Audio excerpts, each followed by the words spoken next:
Alright, welcome everybody to episode number 5 of Voices from the Planet.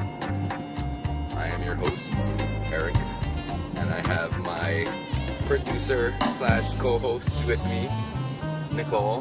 Say hi. Hi. And we are recording the intro for the latest episode with, you want to say who? Kendra and Mike Love. Yeah. Yay. This one was super exciting, wasn't it? Yes. Yeah, super cool. So I had been going back and forth with texting with Kendra to try and do a podcast episode with her just about various topics. I don't know, we didn't really have anything we were set on. But I've been super lackadaisical trying to actually do it. I would just text her every once in a while and be like, hey, I still want to do it with you. I haven't forgotten about you. Yeah, let's set up a time. And then I kind of would just forget about it. And, real life happens. But so it had been like a month since I had talked to her. And she messaged me.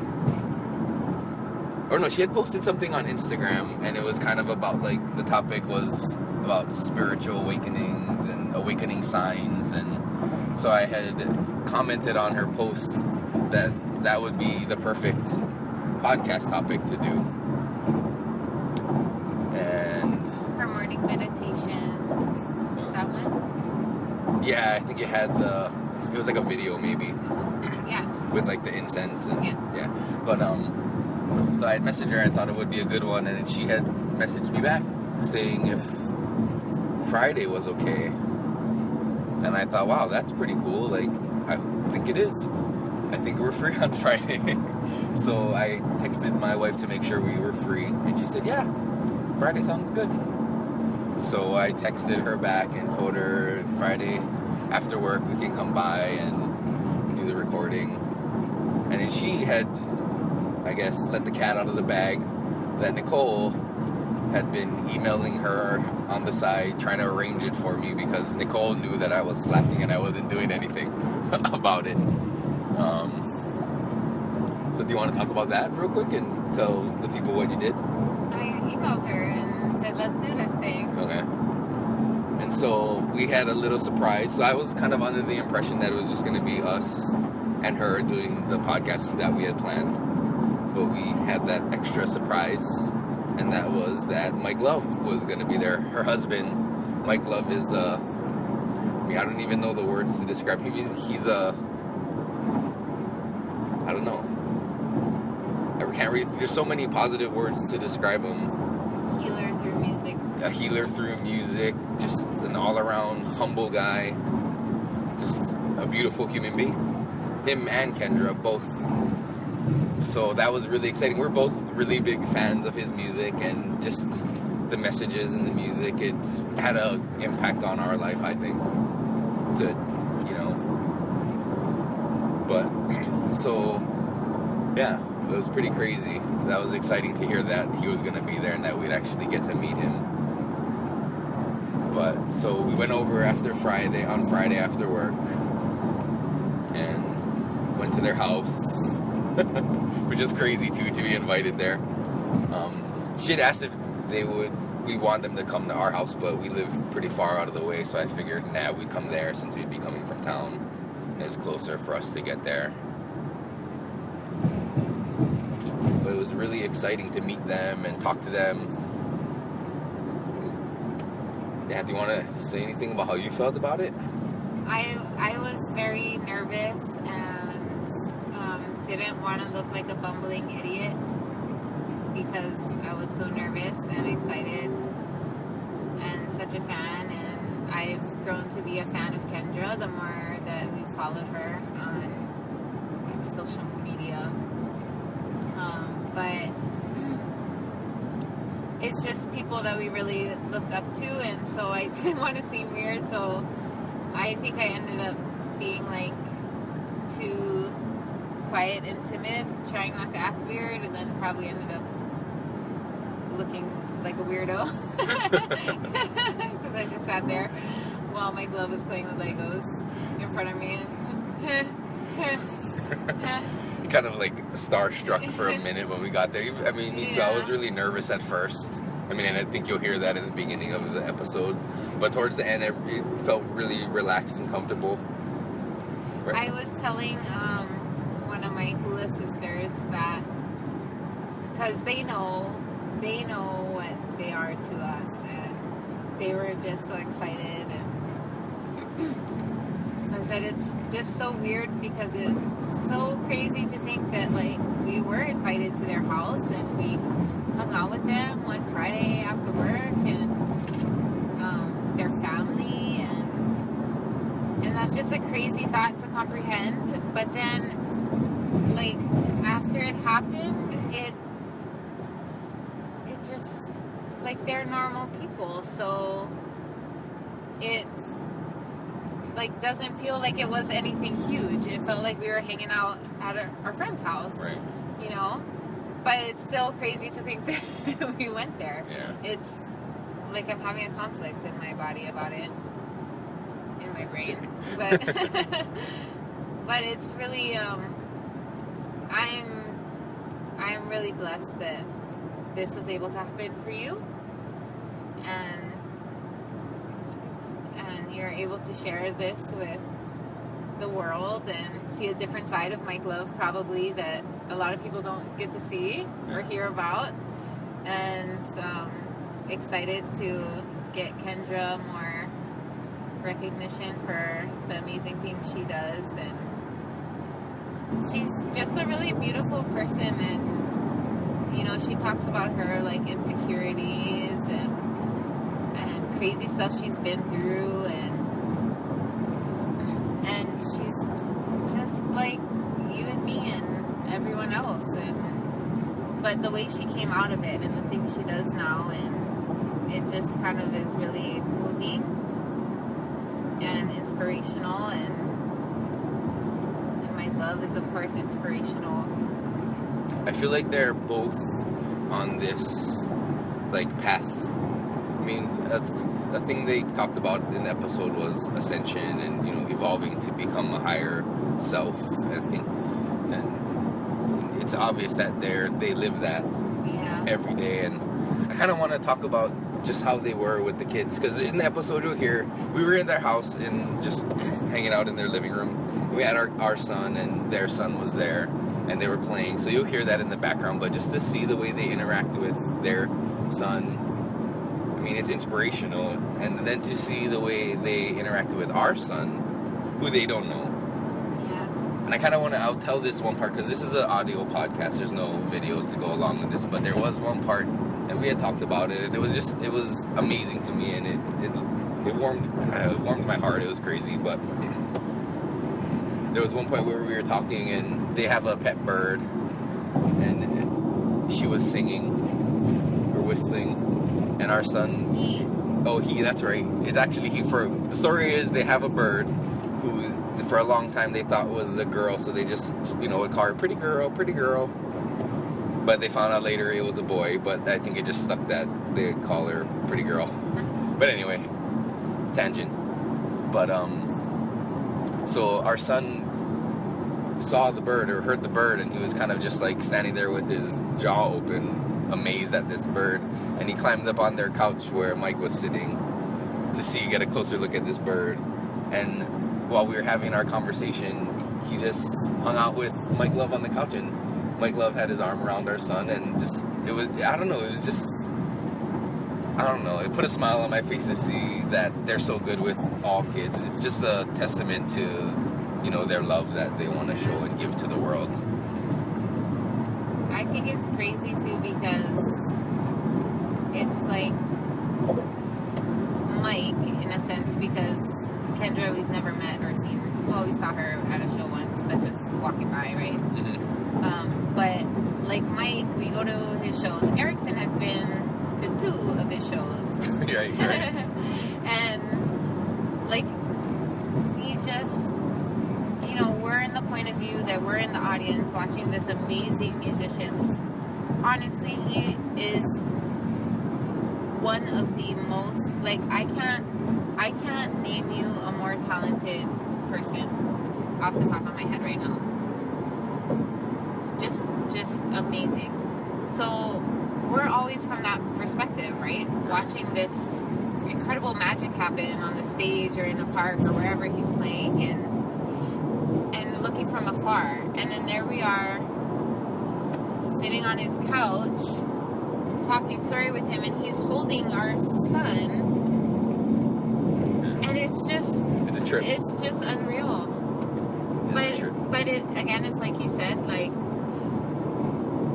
why would we have thought they were going to be any different? Right. Like, they don't. I mean, what they appear to be is exactly who they are, and it's just purely loving and humble and spiritual and enriching. And it's just it's a beautiful moment I'll never forget, and I'll be so happy to share that with my son when he's old enough to hear. To understand. Yeah. Who Uncle Mike is. Well, hopefully he'll know Uncle Mike. Yeah. More personally. In the future, maybe if things continue. But it's really good people. I just want to, we'll finish it up here. This is long enough. I don't really want to make people wait too long to hear this one. I'm sure people are excited. But I just want to say, like, how grateful and humbled I am and thankful that they took the time to record this with us and have us over. And, you know, it's not every day that somebody of that caliber reaches out and says, yeah, I'll do it. You know, especially for this podcast. I mean, this is a really small podcast. We're starting everything on our own. This is our, like I said, our 5th episode. And to have Mike Love and Kendra, I mean, it's a dream come true. Like, I couldn't have asked for 2 more perfect guests. The things we talked about, and you'll hear it in the episode, I mean, that's everything I'm interested in. It was, I mean, I wish we could have went longer, but it was getting late. We had the kids with us, and, you know, bedtimes are pretty important. We actually did stay a little later than I think we should have, but they were gracious, you know, enough to let us stay and finish it. But yeah, I just want to thank Kendra and Mike for having us, and yeah, I don't think they might not ever realize how much this means to me and you, but we just want to say thank you guys, and we love you guys, for real. Yeah. For real. Is there anything else you want to say before we get off the intro and get into the podcast? Just enjoy the show. Yeah. Alright, well, we'll see you guys after the episode. We'll do a quick little outro, I guess. But, yeah. Oh, actually, I have an email address for the podcast. If you want to email me any comments or just any feedback, feel free to do so. It is, what is it? voicesfromtheplanet@gmail.com. Or you can always look me up on Instagram, Voices from the Planet, @VoicesFromThePlanet. That's pretty much it, right? And your YouTube and your... Oh yeah, we got the YouTube channel. They're all the same name and on SoundCloud. I mean, if you're listening to this, you found it some way. But yeah, thank you for taking the time to listen, and I hope you guys enjoy this episode with Kendra and Mike Love. Peace. And love.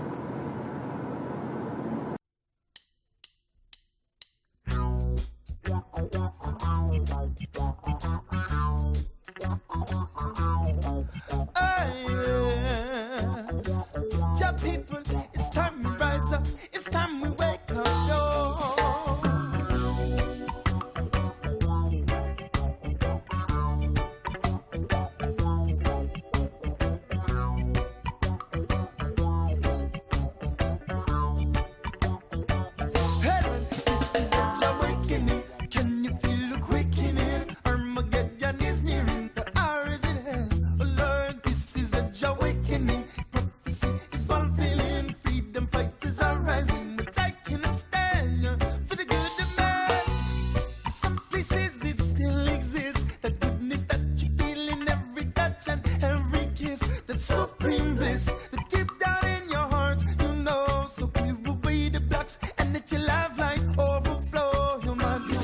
woman no overstand. Your money a victim if you choose to be a helpless lamb. So take your stand and grab the freedom while you can. Don't let them lead you by the hand into the slaughter. Yeah, this is a Jahwakening. Can you feel the quickening? Armageddon is nearing, or is it hell? Oh Lord, this is a Jahwakening. Prophecy is fulfilling. Freedom fighters are rising. We're taking a stand for the good of man.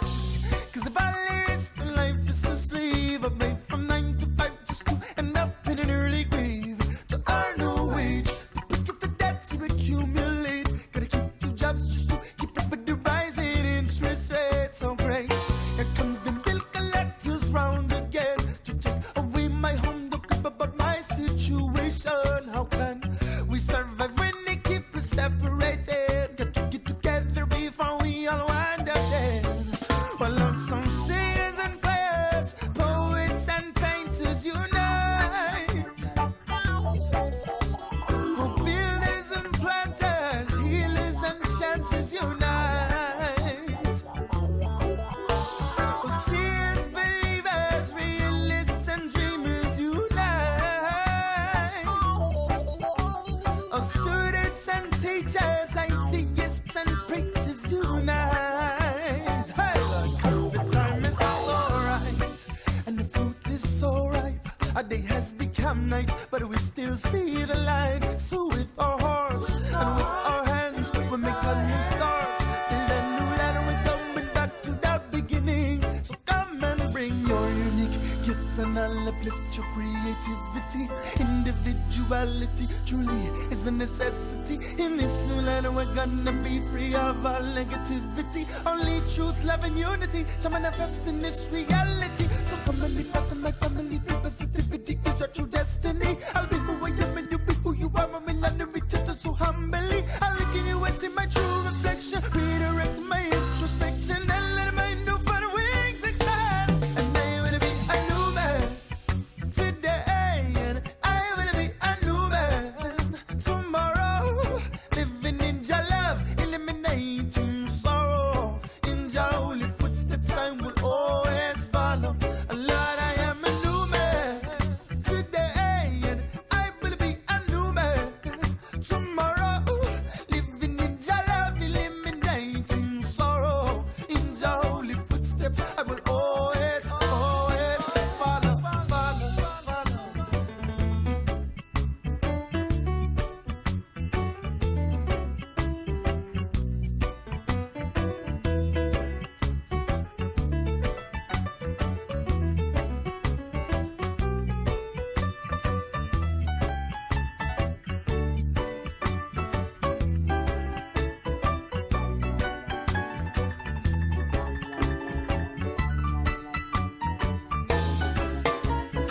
Wake up call, this is your wake up call. Humanity, we got no time to stop.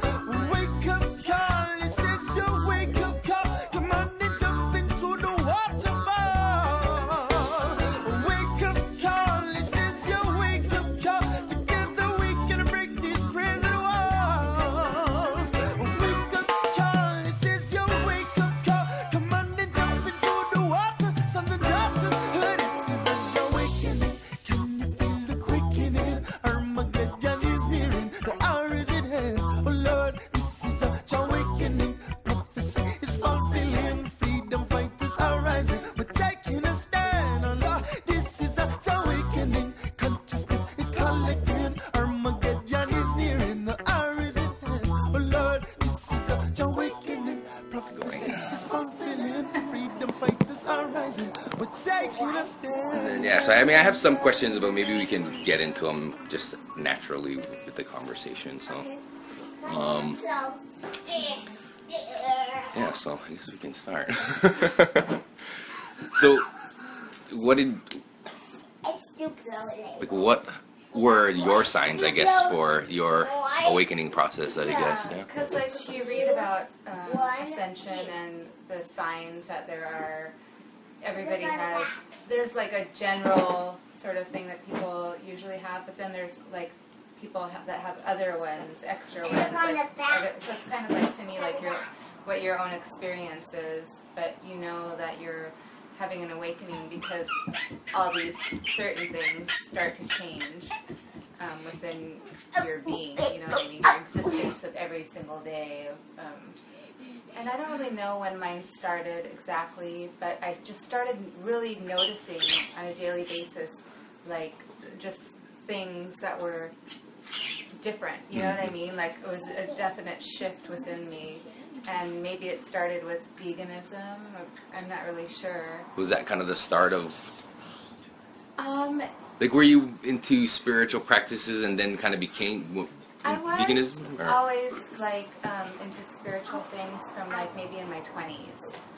Like, I didn't grow up in a religious background or anything, but I think, like, a lot of times people are interested in those things because like, they have something that's close to them and die or something. That's what happened to me. My boyfriend at the time committed suicide. And then I was like 4 months pregnant with his child, which is my oldest son. And so wanting to know like what happened to him after I told you he's No, it's... cool. It's real life. That's how it is, right? Sort of what like started my interest in like spiritual things. And, me and my sister got a Ouija board, and we tried to contact him. Did it work? And it worked. It did? But we didn't contact him. We contacted somebody that said they were with him, and we were like relaying messages to us. And in the end, we realized that it was like a negative sort of an entity or spirit that was just like maybe trying to get in through one of us to, you know, how to say like experience. Because I've heard things like people talk about that when you're like contacting the other side, I guess, where like when you try to open that door, it's like shining that light in that dark spot, and anyone who notices might be attracted to it, and they might hear your questions and kind of be like, okay, maybe I can answer these and kind of get in and do that kind of stuff. Yeah. And they were saying like your personality kind of transfers over. So if you were kind of that conniving or trickster type person in this life, in the next one you might be more susceptible to doing that to other, like messing with people, you know? What do you mean? like if you were kind of like, you know, like like in my past life? No, like in this life, and you pass away and you go on to the next stage, you might be more, I don't know what the word is, but like you might mess with people in this life still, just because that was your kind of thing, like you messed with people. And, oh, right, like carrying on like traits from your past lifetime. Unless you learn from it. True. Then you sort of, like something from your past life, you know, like something happened to you in your past life that was bad, so then you carry on the fear into your next life to try to heal that. Yeah, right. But that was sort of like what started my whole like spiritual, just like things like, and then my sister started doing Reiki, and so did my mom. So then I sort of had an interest in Reiki, but then I got into being a born again Christian, and so then that sort of squashed everything for many years of even having any thoughts about anything spiritual outside of organized religion. And then when did the change come from like strictly Christianity to the next thing, I guess? Well, I questioned it for a long time when I was in the marriage. I was just in a marriage, and he was born again Christian, and then coming out of the loss of somebody from suicide, I was very vulnerable, and then I went into this marriage just, you know, trying to find somebody sort of to fill, I think, that sort of void or hurt. And then, so I was very controlled by this religion, but at the same time, nothing felt right to me about it. It was like the people were very loving, but everything that they said in judgment about everything, it didn't resonate with me. And then, so I got out of that marriage, and then I met Mike, and it's funny because somebody was saying, oh, did you put Mike on a pedestal, like in the beginning of your relationship? And I realized that I really did, like, because I was like coming from this place that was super negative, and then I met him, and he had all these ideas about like the universe and all this kind of stuff, and you know, he like listens to Coast to Coast and reads like David Icke, and okay, we're gonna have to talk about that. Yeah, I was like, but so it was just like, whoa, like really? There's like lizard people, like all these kind of like ideas were like, whoa, this is cool. But then I just had so many questions, and we would like spend all this time talking about all this kind of stuff. But at the same time, I was still like caught in my very like negative habits and my growth as a person. So you were resistant to Yeah, it? yeah, totally. Yeah. It's kind of the same for me. How it started was listening to Coast AM and hearing those, and then taking that and like, okay, I'm gonna look into that a little bit more, and that sounds interesting, and like David Icke and stuff like that. Yeah, It's trippy. mind-blowing. It's trippy. Oh, totally is. Like sometimes it's hard to believe, but it's like, oh my god. I know he'll always be like, oh yeah, so on Coast to Coast tonight, they were talking about blah blah blah blah blah. Because I don't ever hear it, but he'll like be coming home from a gig. Yeah, it's a late night program. That's when I used to listen to The them. only time I used to work a graveyard shift or take care of this paraplegic man, and I would be waiting for my shift to start, and I would be sitting in the car listening to it. So, did you used to listen when it was Art Bell? I used to listen with my mom, when I was young, and it was Art Bell. My mom was the first one who got Your me mom into it. used to listen to Coast to Coast? Oh yeah, all the I time. can't imagine. I think my parents would trip out if I even told them what was being talked about on Coast to Coast. Oh yeah, she's always been into like unexplained stuff. Yeah. It's funny though, because she's super against David Icke. Yeah. Well, people have strong opinions about David Icke. Yeah, They're, yeah. David Icke has got a lot of pretty wild ideas. But he was the one for me that, with that one quote, that, infinite love is the only truth, everything else is an illusion. Like, that was perfect for me at the time when I heard it. I was like, Makes sense. yeah. It's like when you hear certain things, like, you feel that it's true. You don't have to really look into it more than that. It's like, it makes perfect sense. Right. Yeah. Yeah, but I mean the things that he talks about, with in terms of like reptilians, Yeah. and their agenda and their politicians and all their secret blood drinking ceremonies, and then like raising children to sacrifice. Sacrifice. Yeah. I mean, I think things like that. I mean, from what people believe could be possible, it's like such a, it's just such a far cry from that, and I think for even people to fathom that something like that is possible is a hard. Yeah. It's a hard thing, and though it may be completely real, it's so hard, even for someone who's open to all possibilities to wrap your head around that kind of pure malevolence being existing in the world. But you look at all the systems in place, and the basis for all the systems being fear and negativity and control, and it starts to make more sense. Yeah.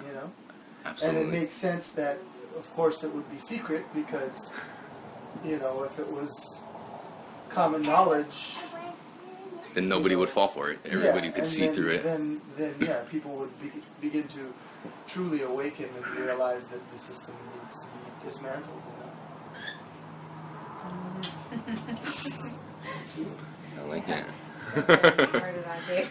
No. I've watched his a lot of his lectures on YouTube. Those 2-hour long videos, and just blew my mind. It's crazy. I was just telling Nicole and some of the Hula sisters last night about that. Was that last night? When I was telling you about the blood drinking and stuff like that kind of stuff. That was creepy. Yeah, but it's exactly what we were talking about. And how, like, I was explaining to them, like, how, I guess, when they want to do that kind of, like, sacrificial stuff and drink the blood, they want to get them in that heightened state of fear right before, so they do a lot of, like, torturing and that kind of stuff right before.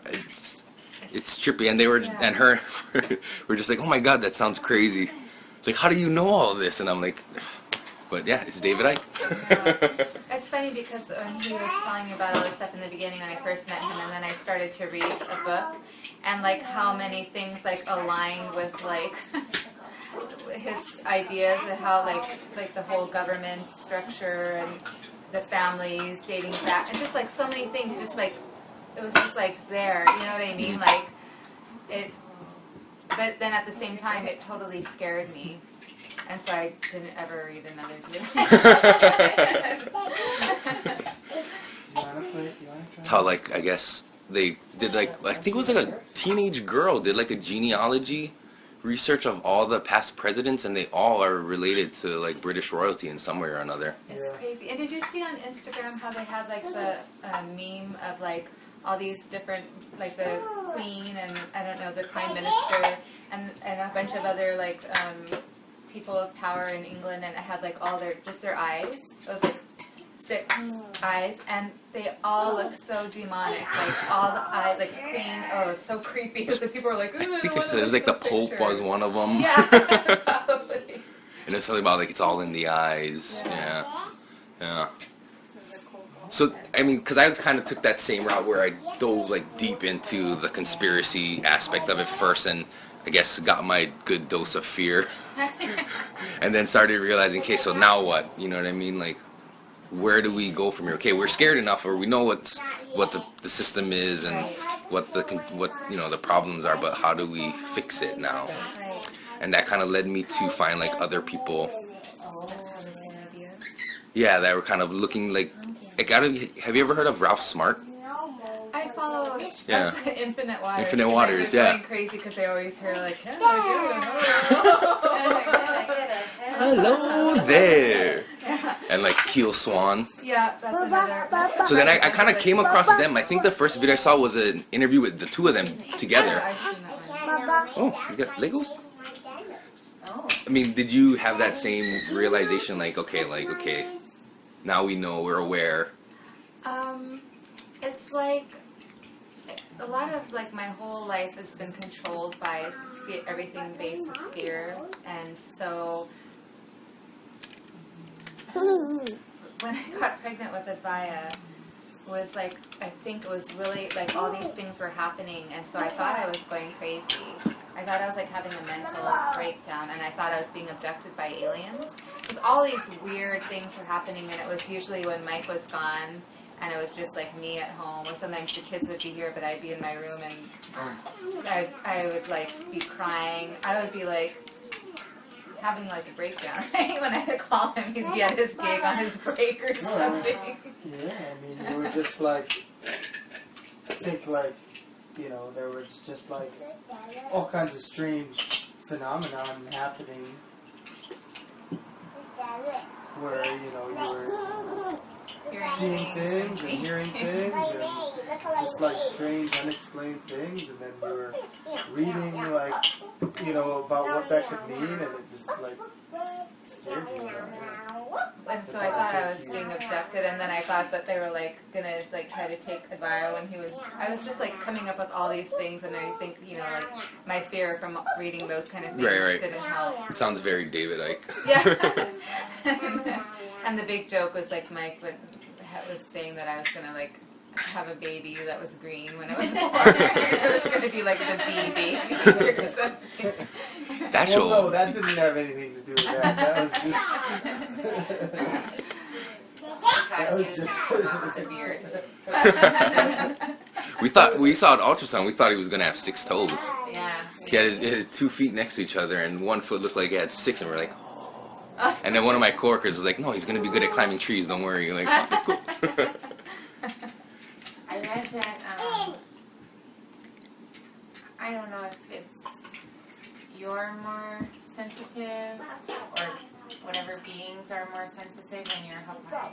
Yeah. So I had weird crazy stuff, but I just like felt.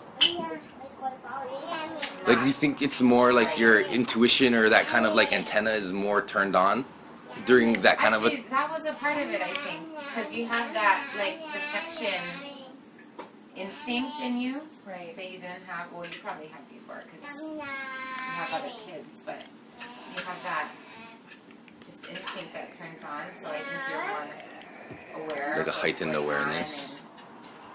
and, yeah. So is any of that stuff real?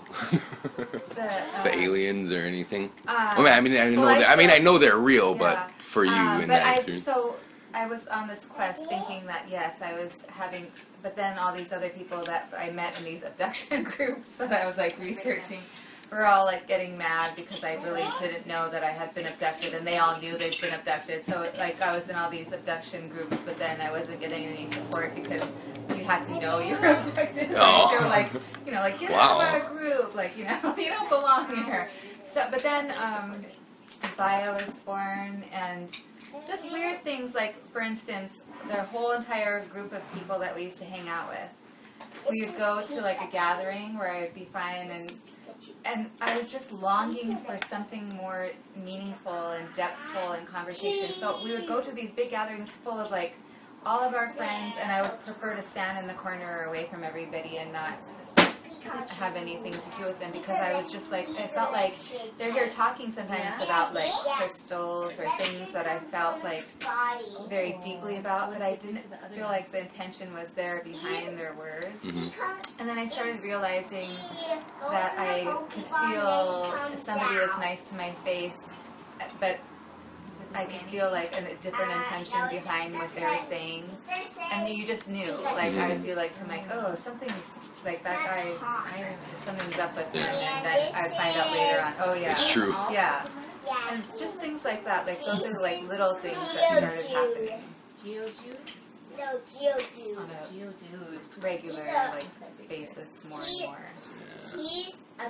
Kind of starting to kind of feel that way too. It's like there's not much meaningful conversations happening. Nobody's really trying to build anything. It's just like, oh, this, like, you know, like meaningless chatter basically. Yeah, and it's sort of like, I don't want to be like have like a spiritual ego where you're being like, oh, holier like, than thou kind of a thing. Like, Yeah. oh gosh, how can people live their lives like that? Just, you know, watching whatever sports and going to movies, but they have no desire about what really is real. Or, and I found like that I've been doing that a lot lately, like being that spiritual ego, and I'm really realizing that, you know, You can kind of turn people off, I guess, in that sense, right? Yeah, you can like turn people off, and you can separate yourself so much from everyone that it's not bettering yourself.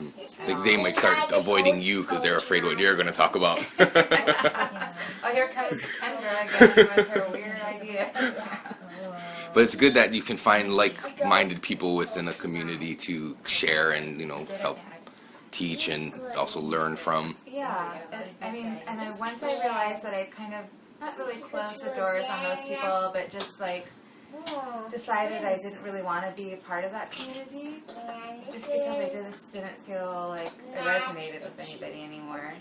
And then the doors to all these other friends opened up, like literally, like people started just texting me and people that I never had hung out with before, but I had met and would be like, oh, you want to hang out? You know what I mean? And then I met this girl that I had known for years, and she all of a sudden just one day like messaged me, and then we went and had coffee, and then I found out that like she had all the same sort of ideas. She believed in past lives. She believed in, you know, doing meditation every day and all this stuff. So it's cool. Like I think the universe sees like when you are not ready for something, then when you're ready to accept it and you close the door to one thing, then that opens your mind to these new possibilities. And I think for a lot of people, even I think for myself too, sometimes that door is not fully closed.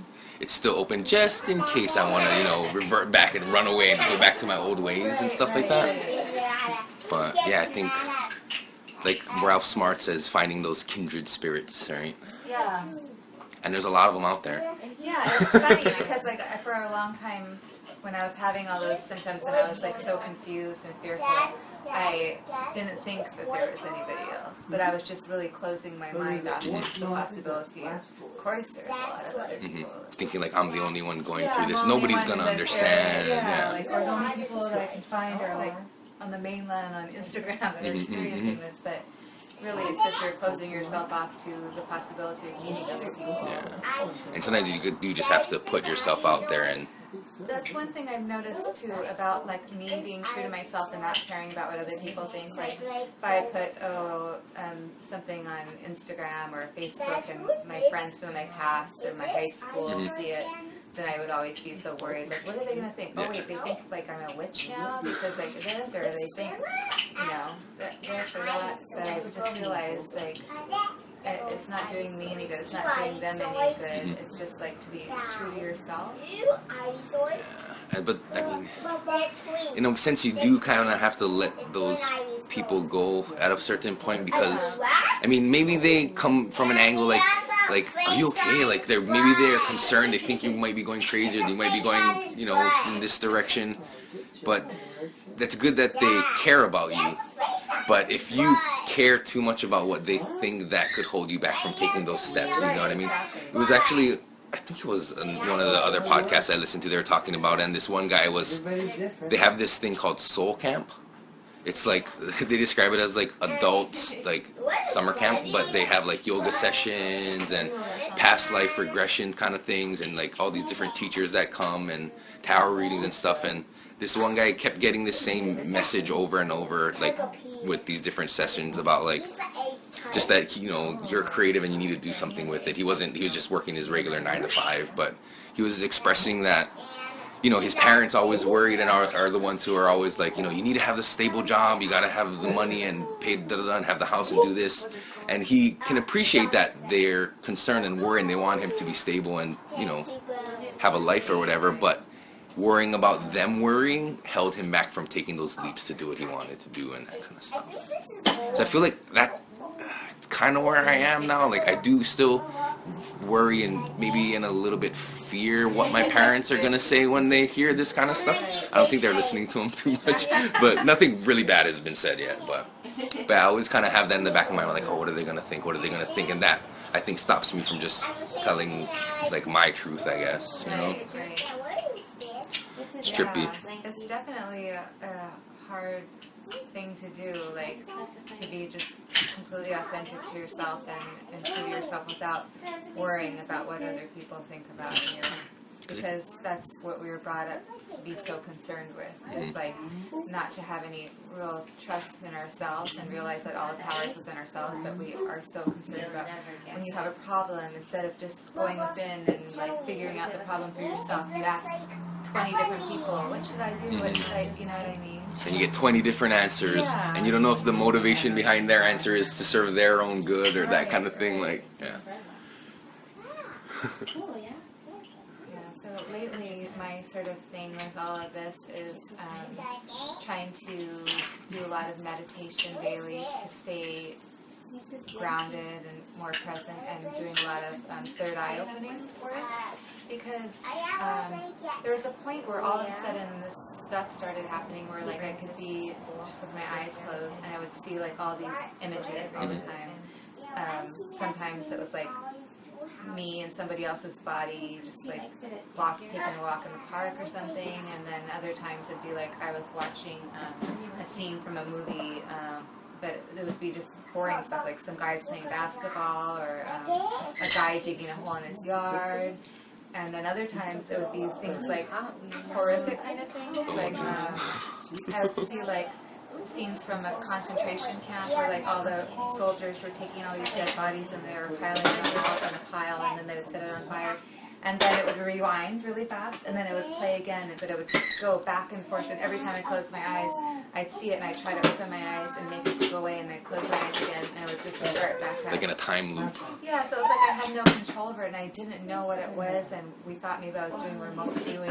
That's what I was going to say. Do you think you were doing that, or maybe like jumping out of body type stuff, or like...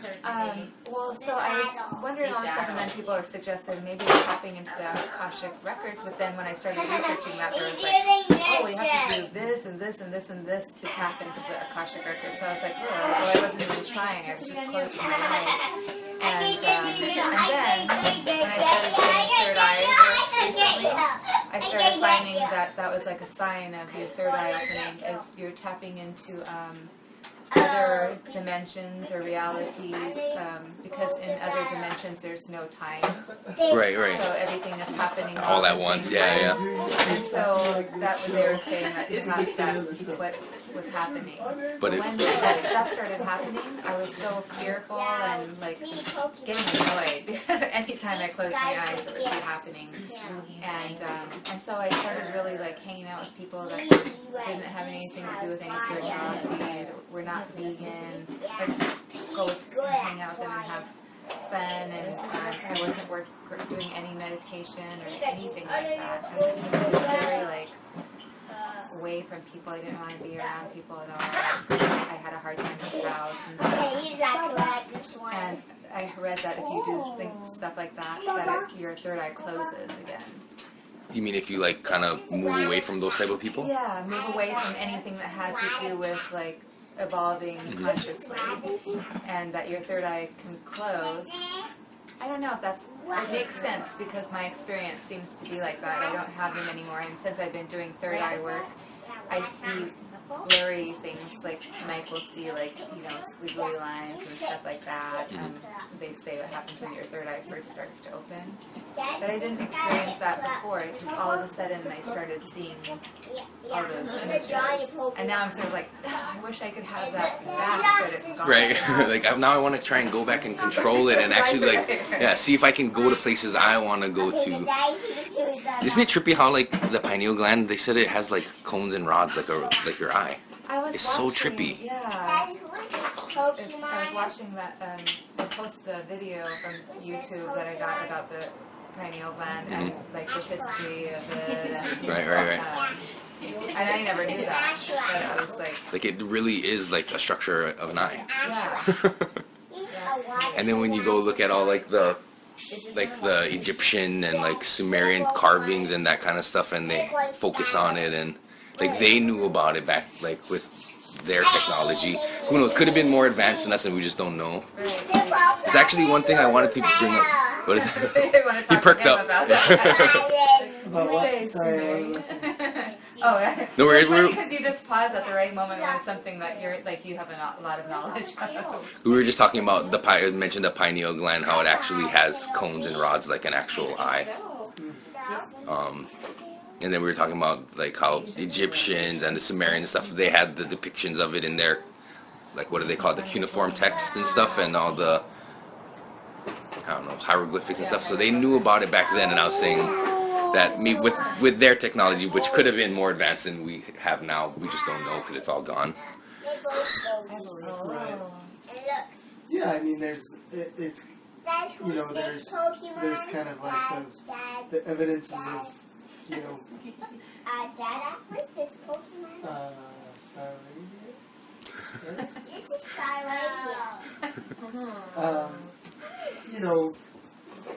evidence of, highly advanced technological civilizations, in many places in the world, and just, it's like,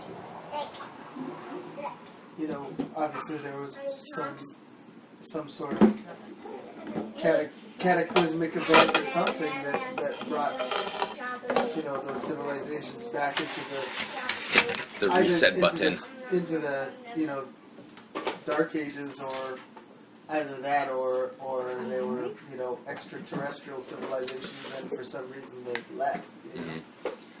So what do you think about like the Anunnaki story about how they genetically engineered modern humans to be that slave race to mine for the gold and stuff like that? There's a lot of, I guess everything it's all either just theoretical, or it's information that's been passed on through spirit guides or what. I don't know if you've ever read like Drunvalo Melchizedek, and he did like that name sounds familiar, but I think I heard it from that Spirit Science series on YouTube. Yeah, so he's got like he writes like this. This is one of his really interesting stuff. It's like he's got these books, The Ancient Secret of the Flower of Life. Oh yeah. Actually, they talked about this book on there. Yeah, you know, so it's really, you know, and it's all, you know, information that's passed, that's been given to him through, he has this guy who's like an ancient Egyptian, like, God, basically, you know, and so... Is that Thoth? Yeah. Yeah. Yeah, so, you know, and he... Oh, that's okay. That's okay. I am so sorry. Oh, that's no big deal. It's just like some sheepy people. Yeah, but, you know, so you know, and it's like all that stuff is. I mean, if you line it up with you know the advance of you know man from you know Cro-Magnon man to what we are. You know, it's like there was that point where there was like a massive jump in evolution. Right. That's like not really. It's not really explainable through science. You know? They try to look for that missing link. Right. But Exactly. You know, but they're we just looking took a for jump. this missing link, but it's like there's nothing that they can really do to explain. Yeah. Probably can you watch Erickson while we clean it up? Okay, I will. Yeah. So yeah, you know, I mean, I think I sort of like you. It's like you read all this stuff, and there's so many differing viewpoints, and you know, there's so much different information, and a lot of it is aligned, and a lot of it isn't. You know, and I think it's just like whatever. I always have just gone with whatever resonates with me. Yeah. Like, you know, when I'm reading like David Icke stuff, it's like a lot of that stuff does resonate with me, and then some of it doesn't, and then it's like, you know, you never really know how much of it is true, and then in a certain way it's like it doesn't really matter because, you know, there's not anything you could do directly to stop it, but you know,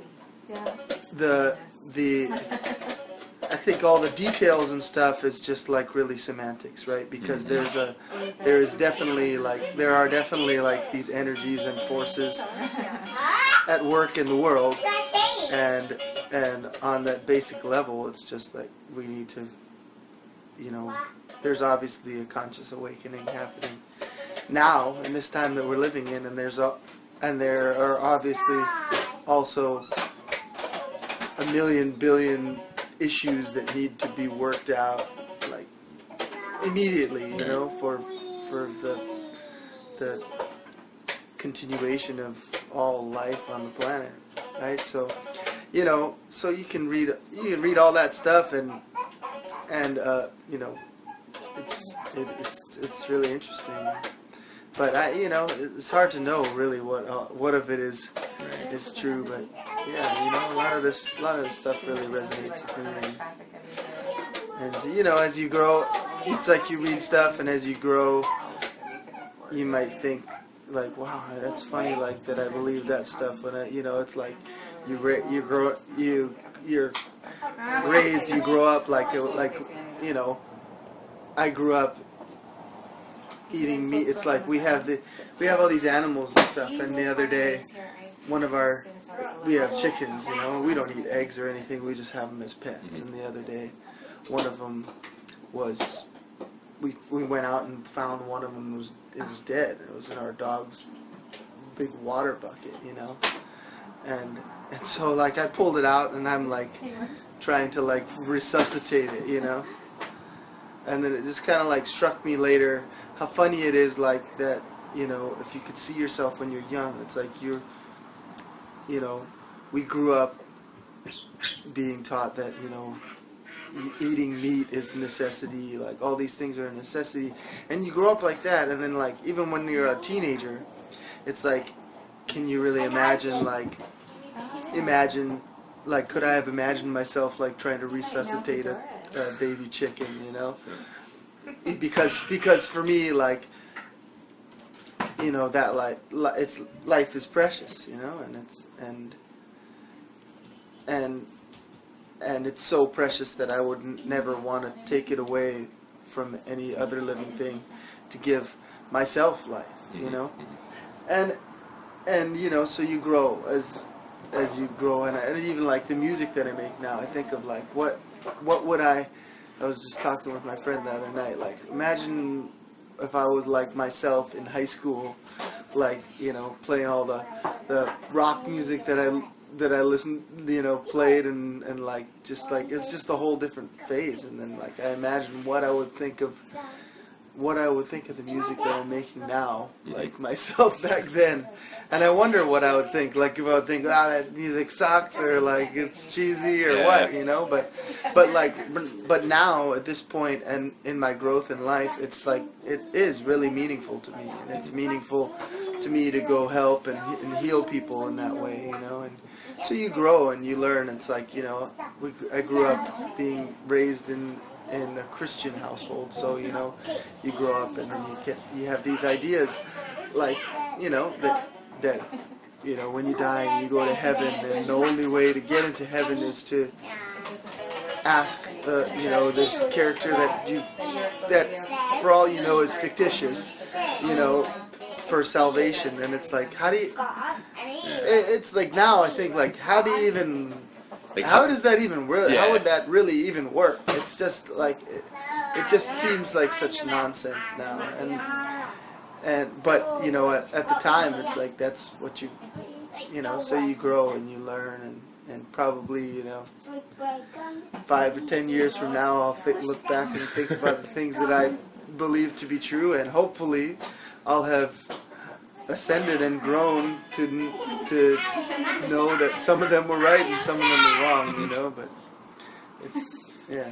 You gotta be able to like hold on to your beliefs kind of lightly, because as you said, as you grow and you mature and you learn more and you experience more, things might not be so true. But if you grasp too tightly to those things, they're preventing you from growing. Right. Yeah. Yeah, and then you're just gonna end up like later on thinking like, wow, I was like clinging so fast to that, and I was so adamant and telling other people how true it was, and then like, you know, now I look back at myself and think of what an ass I must have looked like, you know, or you know. So it's true, you know. You definitely, because I mean, I think, you know, there's so much. I mean, you know.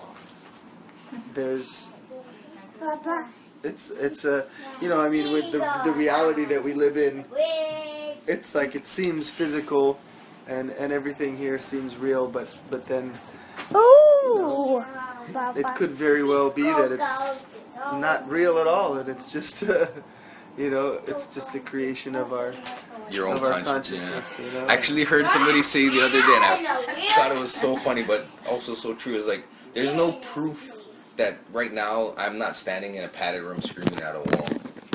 You know what I mean? And all of this is not even real for everybody, I guess. But I mean, that's kind of that thing about like you create your reality in that sense. Right. I mean, I think, and there's layers of that too. You know? I mean, there's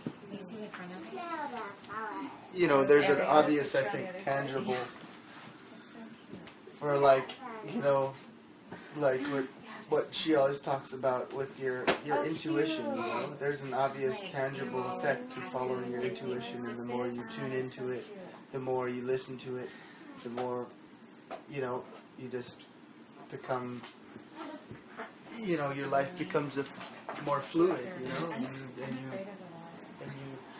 are in the right place at the right time, and you're not, you know, getting yourself trapped in, you know, relationships that keep you down, or you know, in situations that you are dragging you down. You know, if you follow your intuition, you follow your heart, your path, then, you know, and there's definitely a tangible, like, effect of that you can see. You're just manifesting positivity, and, you know, you see, like, I have friends that, you know,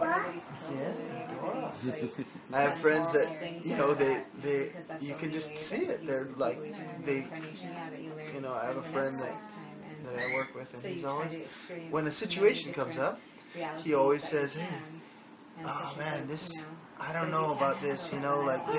this bad thing could happen. Yeah. And then like something bad always happens to him. Right. In every situation, something bad always happens to him. And then he like talks about that. It reinforces You know? what he already thought, like, you know. Yeah, and then he talks about it and he's like, yeah, you know, it's just me, man. I mean, it doesn't matter what I do. Like, the worst thing happens to me. And it's funny because he like thinks he's a positive person. And like in a lot of aspects he is, but then he also has this mentality like, oh, bad stuff just always happens to me. And he's always like talking about it, and he's like, oh, something bad happens to him, and then he goes and like tells everybody about it, and he wants like that attention, and it's like just having that, you know, and then you can see it, you know, because it's like it's so obvious, you know, you put it out there and it comes back to you, you know. And for me, I'm just like, you know, I've always tried to be really positive and like, you know, and I've never really had problems with bad things happening to me. And I don't think, like, I go into a situation and I don't think like, What's the worst you know, that could happen? like or somebody, like my mom says, you know, like, oh yeah, you know, you should get insurance for your instruments because what if they get stolen? And I tell her, Mom, nobody's going to steal from me, you know?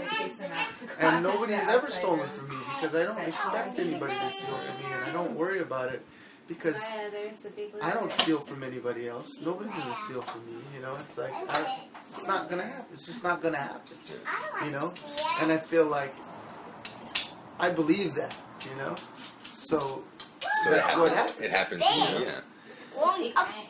And I think I was just lucky enough to kind of come to that realization pretty early on in my life, even though I don't think I really like grasped it in a concrete way. I think I just started to like think, hey, if I think I'm gonna win, I'm gonna win. You know, if I think I'm in a situation, if I think I'm gonna end up on top and do good, I'm gonna do good. You know, and they've gone with that. You know, and it works. And some people just like, you know, early on in their life, they something bad is gonna happen to them, and then they just grow up thinking bad stuff's gonna happen to them, and it always does.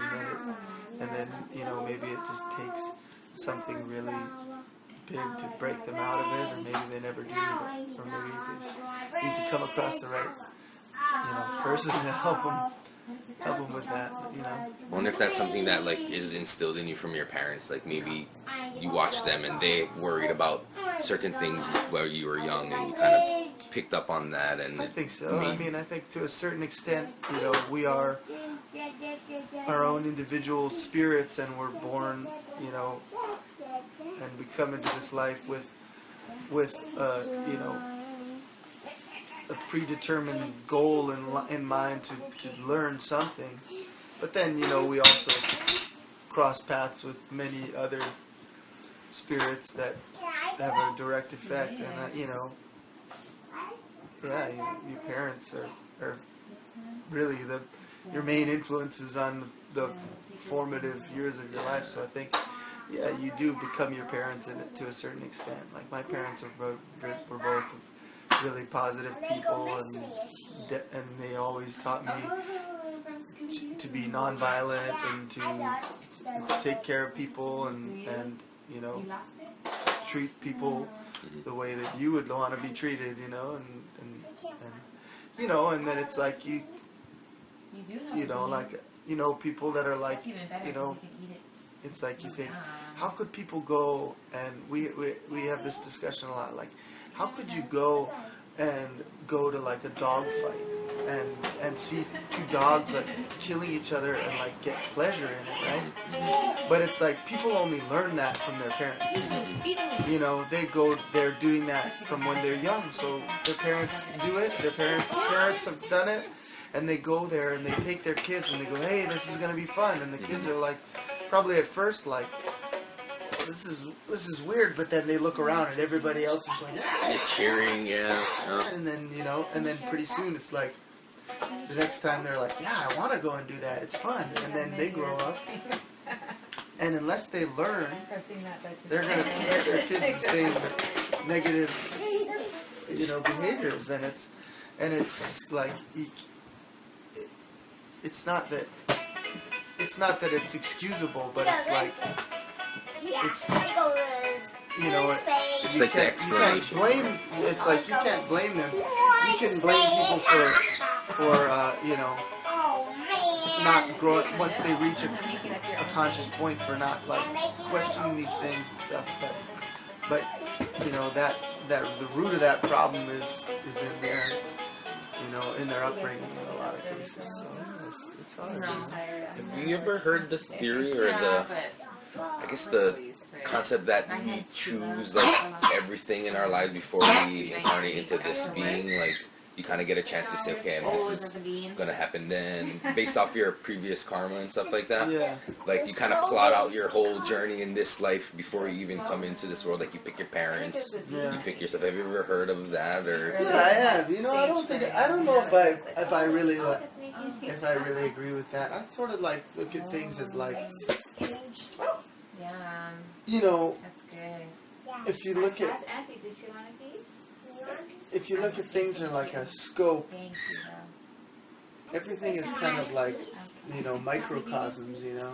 So, Vegetarian, like I think maybe like, our daughter is you know, vegetarian, and like this he life eats is only, you know, a grain of sand in the infinite experience of the spirit, right? You know, but I don't like to think that like you know there's this share time equally.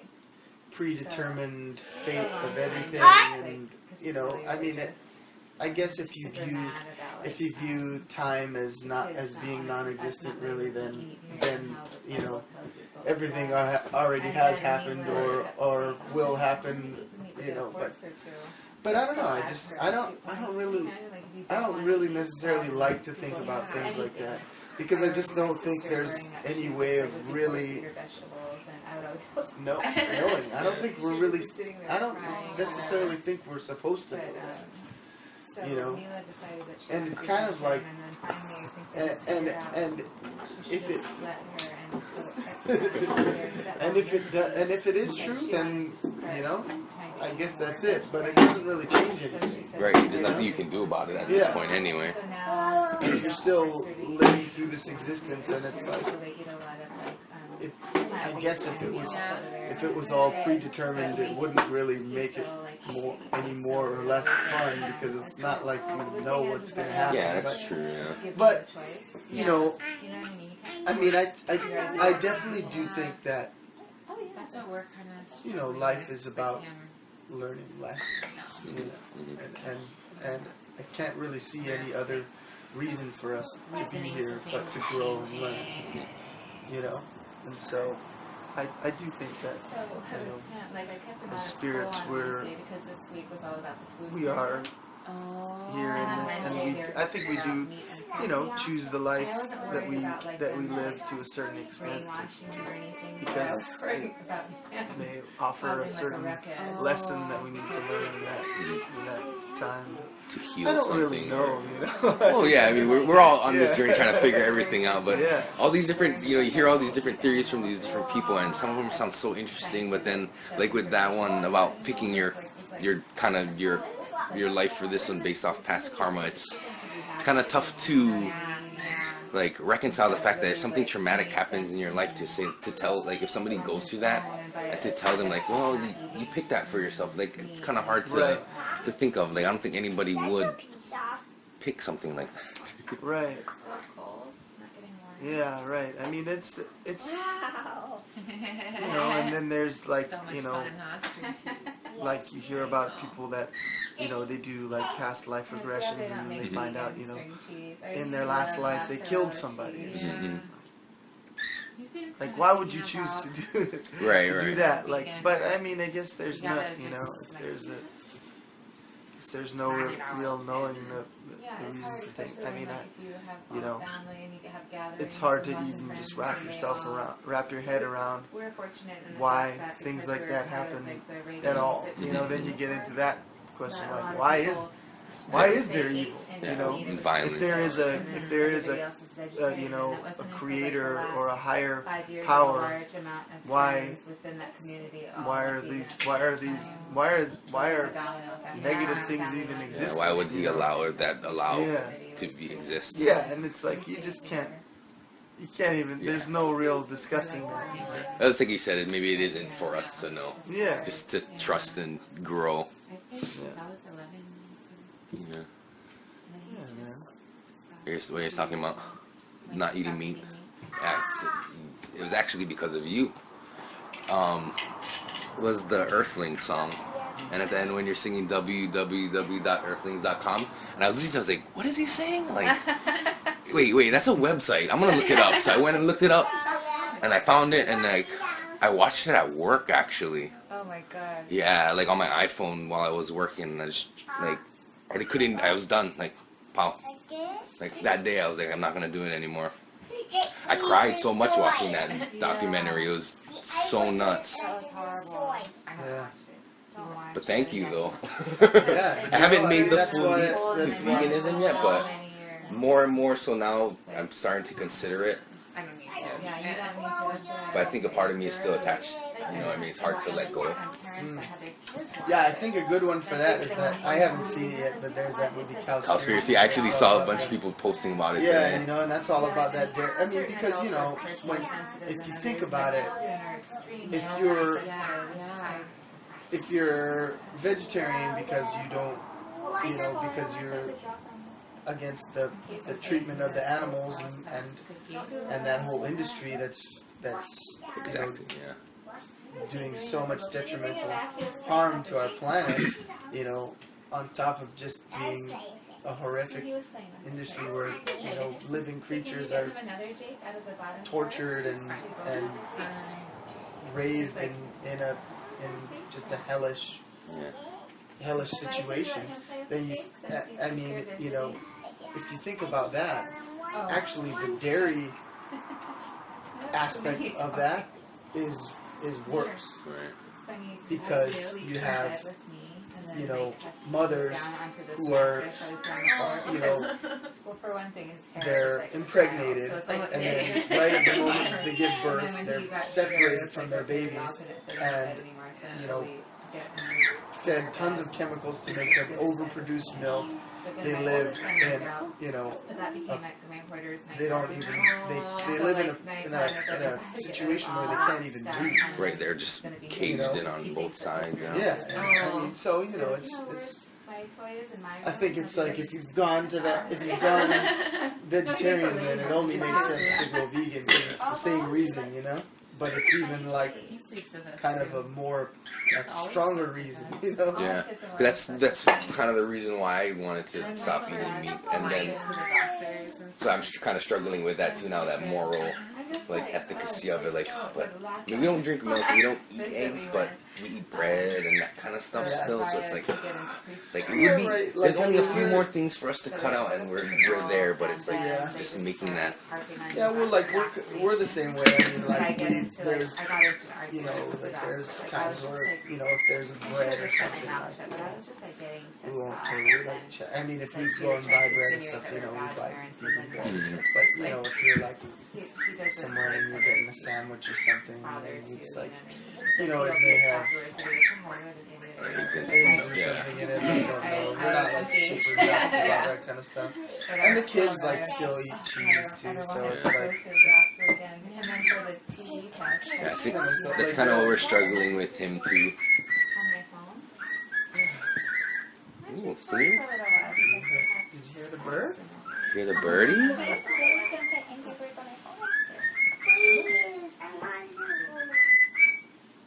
His mouth is. Yeah, it's hard with kids, you know. It's like Kind of what I feel with him too is that, like, I don't want to make the decision for him, but he's not old enough to make the decision for himself anyway. That's you know? I mean, that's we don't have like meat in our house at all. So, but we always tell the kids, if you're in another place and you decide to eat meat, like with the older kids at their dad's, then, you know, that's your decision. Because I don't feel like it should be something that's forced, an idea.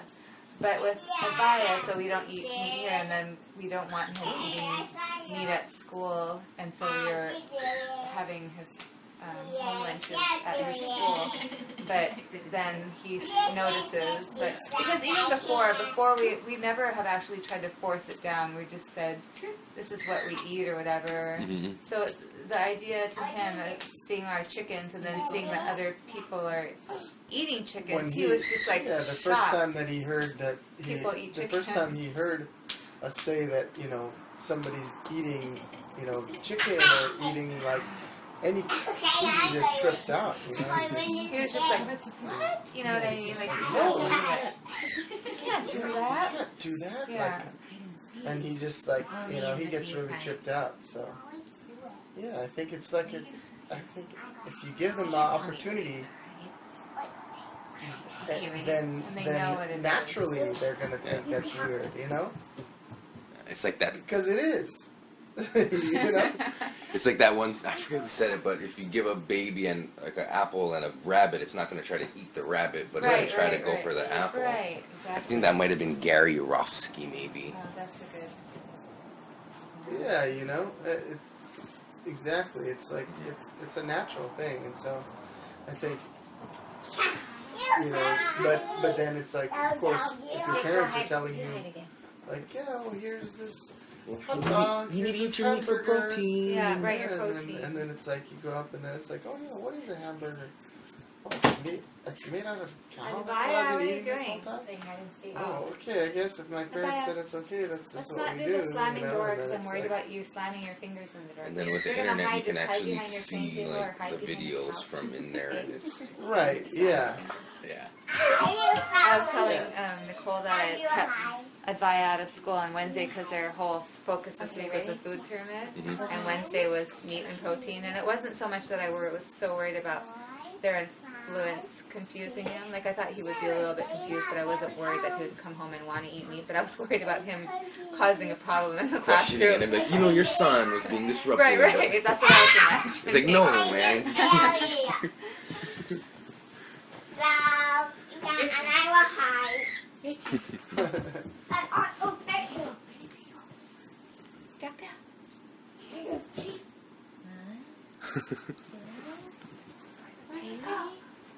Go get him. Go get him. Oh. You You got caught. I'm trying to hide with this hide. Okay, go. You gotta hide too, son. He's like, No, open your eyes. Look at me. you're not here, come.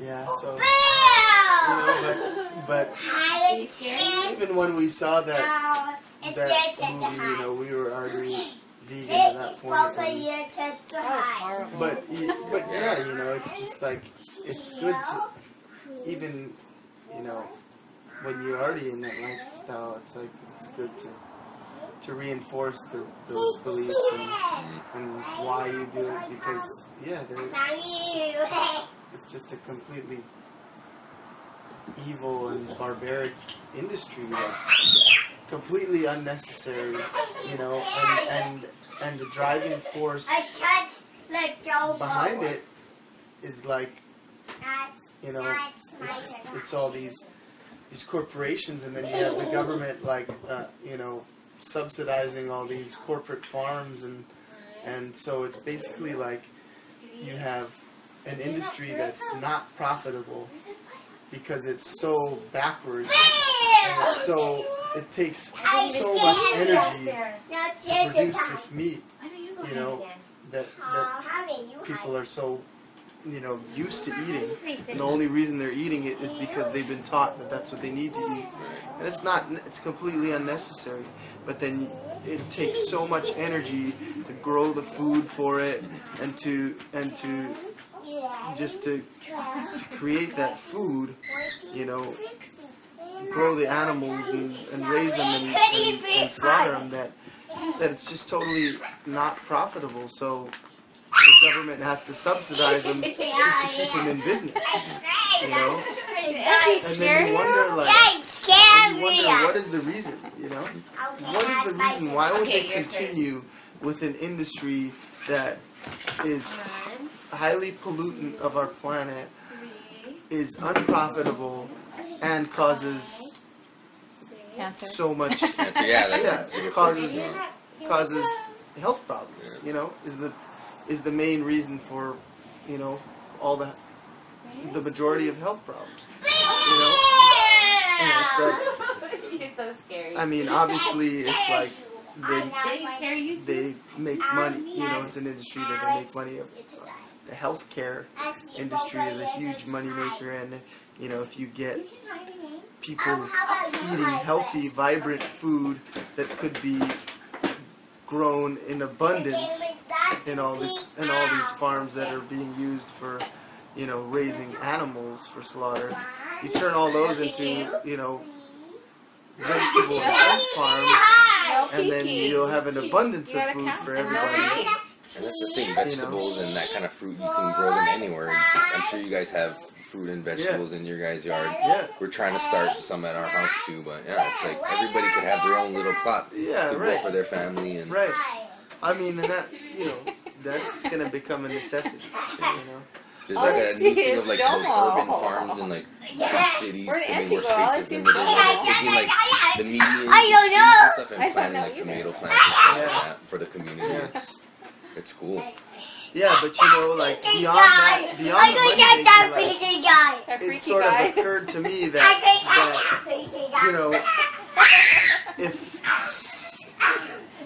the energy of, you know, the energy of the forces that are ultimately controlling the industry, and you know, like we talked about, the people who are really in power, the elite, the Illuminati, and the you know, all the you know, the Bilderbergers and all these guys that are truly in power behind the system, and these are the guys that are putting all these systems in place, and you know, have created this, you know, the FDA and all these organizations that really like make this system that's so backwards keep running, you know, with all of their loopholes and all of their, you know, laws they create to keep, you know, these poisonous systems running that are poisoning our planet.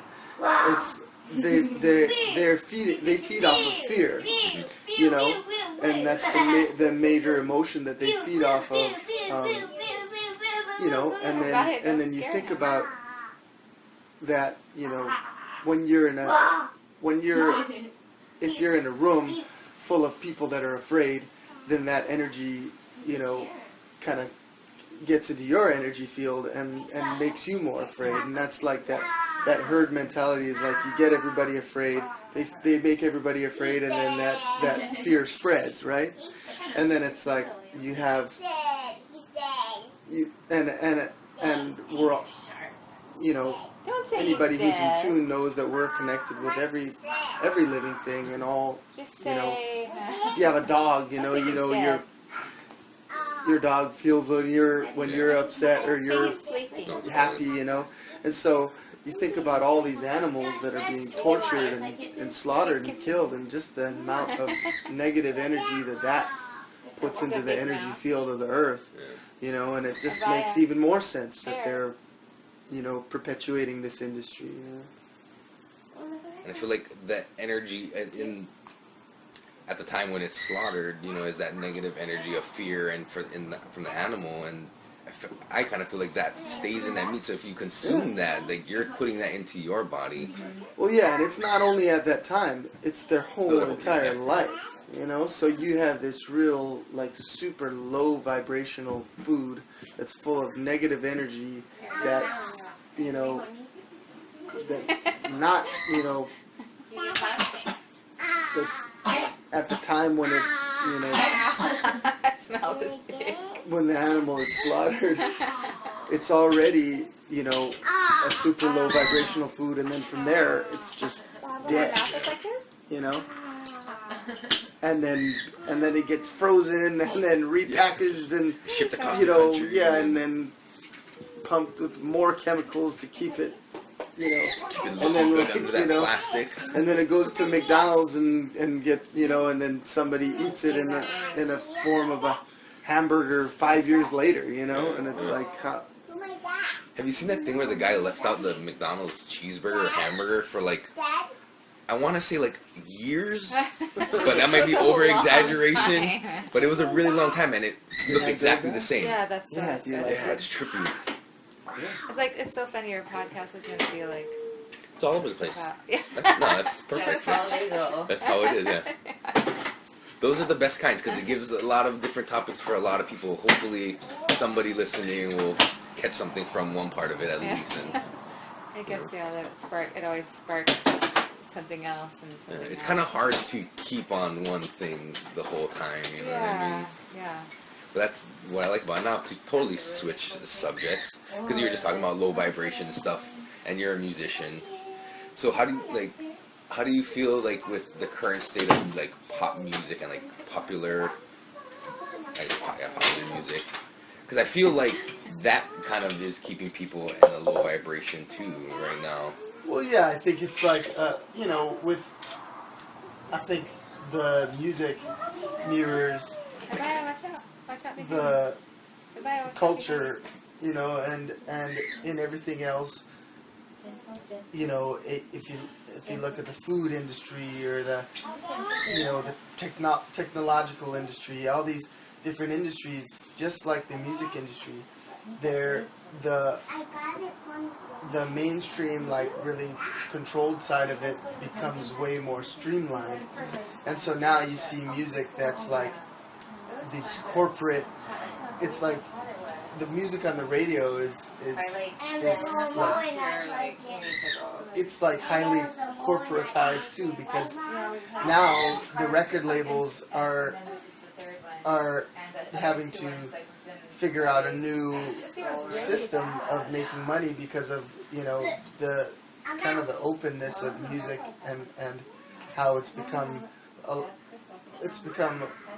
a lot easier for musicians on a small level to become successful, so they don't really need the record labels anymore. So now you have record labels, and all they basically do is they take the same producers and produce all this music that sounds the same, and then they basically like take artists and they're like creating artists. They're not like real artists. They're just taking somebody and saying, okay, you got a nice voice and you have a good look, and we're going to put you with this producer who's created all these other hit songs, and that was the way it worked back in the day, but it's just like so much more streamlined now to where you have a small group of producers that are making like all the music, and so but I think like with anything else, it's like all these lines are being drawn, and I believe that it's their motive for doing things this way is that it's more controlling of people, and it's easier to control people this way, and then you make the music even dumber, so you make people that are listening to it basically dumber, because they're, music is an art form that inspires people, opens their minds to new possibilities. So if you give them the same song over and over and over with two meaning-less lyrics in it, and for the whole entire song repeating over and over with no changes, you make people dumber, right? But then what they don't realize is that they're drawing the line to where more people are not going to buy into that anymore. Where in the past, a lot of these people would have listened to pop music, and they would have listened to, the Bee Gees or something, because their music was a lot more intelligent, and it was still pop music, and it was still meant for the masses, and it, maybe wasn't the most meaningful music, but now it's like so much more glaringly obvious that it's like this music is really not. Thank you. He gets like super even. It's not intelligent music, Yeah. and so Can you I tell? think a lot more people are going, man, this music sucks, you know. I feel that And same then way. and then they're going and looking other places for good music, and then they're realizing, wow, there's like actually a whole world of really great music, and it's all so easily accessible now. So it's like really a lot more open for musicians like myself to be successful, and I don't have to sell out stadiums. I don't have to even sell out you know, a small club. I can go and be successful and play for an audience of 50 people or 100 people and be successful, and I think it's I would rather do that because, you know, I look at things on the level of, you know, when you affect people deeply, it's so much more powerful, you know, because if you play music for 100 people, break. She worked all day. and you play music that's really meaningful and has a deep and spiritual message, and they have a spirit, and every one of those 100 people has a spiritual experience that night, you know, then versus, you know, playing for a crowd of 10,000 people and you're playing pop music and it's like just, you know, everybody party, get drunk, and, you know, go home and don't even really remember it, and then a week later it's like it never even happened, you know. It's you might play for 10,000 people, but those 100 people that I just played for, that I, you know, touched and healed in a very spiritual way, they'll take that energy and go and affect, and it'll affect everybody that they you know, come across really for the rest of their lives. You know, if it had enough of an impact on them to make a change in their life, you know, and so it's like, you know, it's so that to me is really the true mark of success. Is like, you know, you're helping people, and there's so much music out there. I think right now that I think it's like that music that's on the radio, that's like the same 5 songs over and over, it repels people so much that they become musicians like me, you know? Whereas maybe, like, you know, in the past, maybe, you know, in the 60s or the 70s, I would have just wanted to, you know, make music like the music that was on the radio, and now you just have so much more complex music, you know?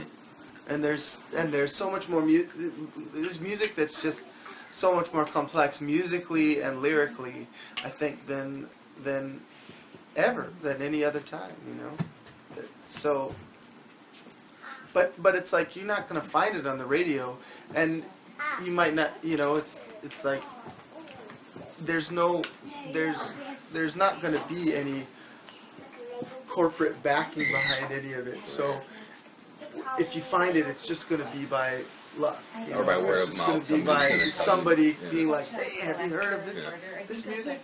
And you might, you know, you might see, "Wow, this guy's been playing for 20 years, and I've never heard of him," you know. But that's how I feel about like Nacho Bear. I just like recently found out about him. I was like, where have I been this whole time? It's crazy.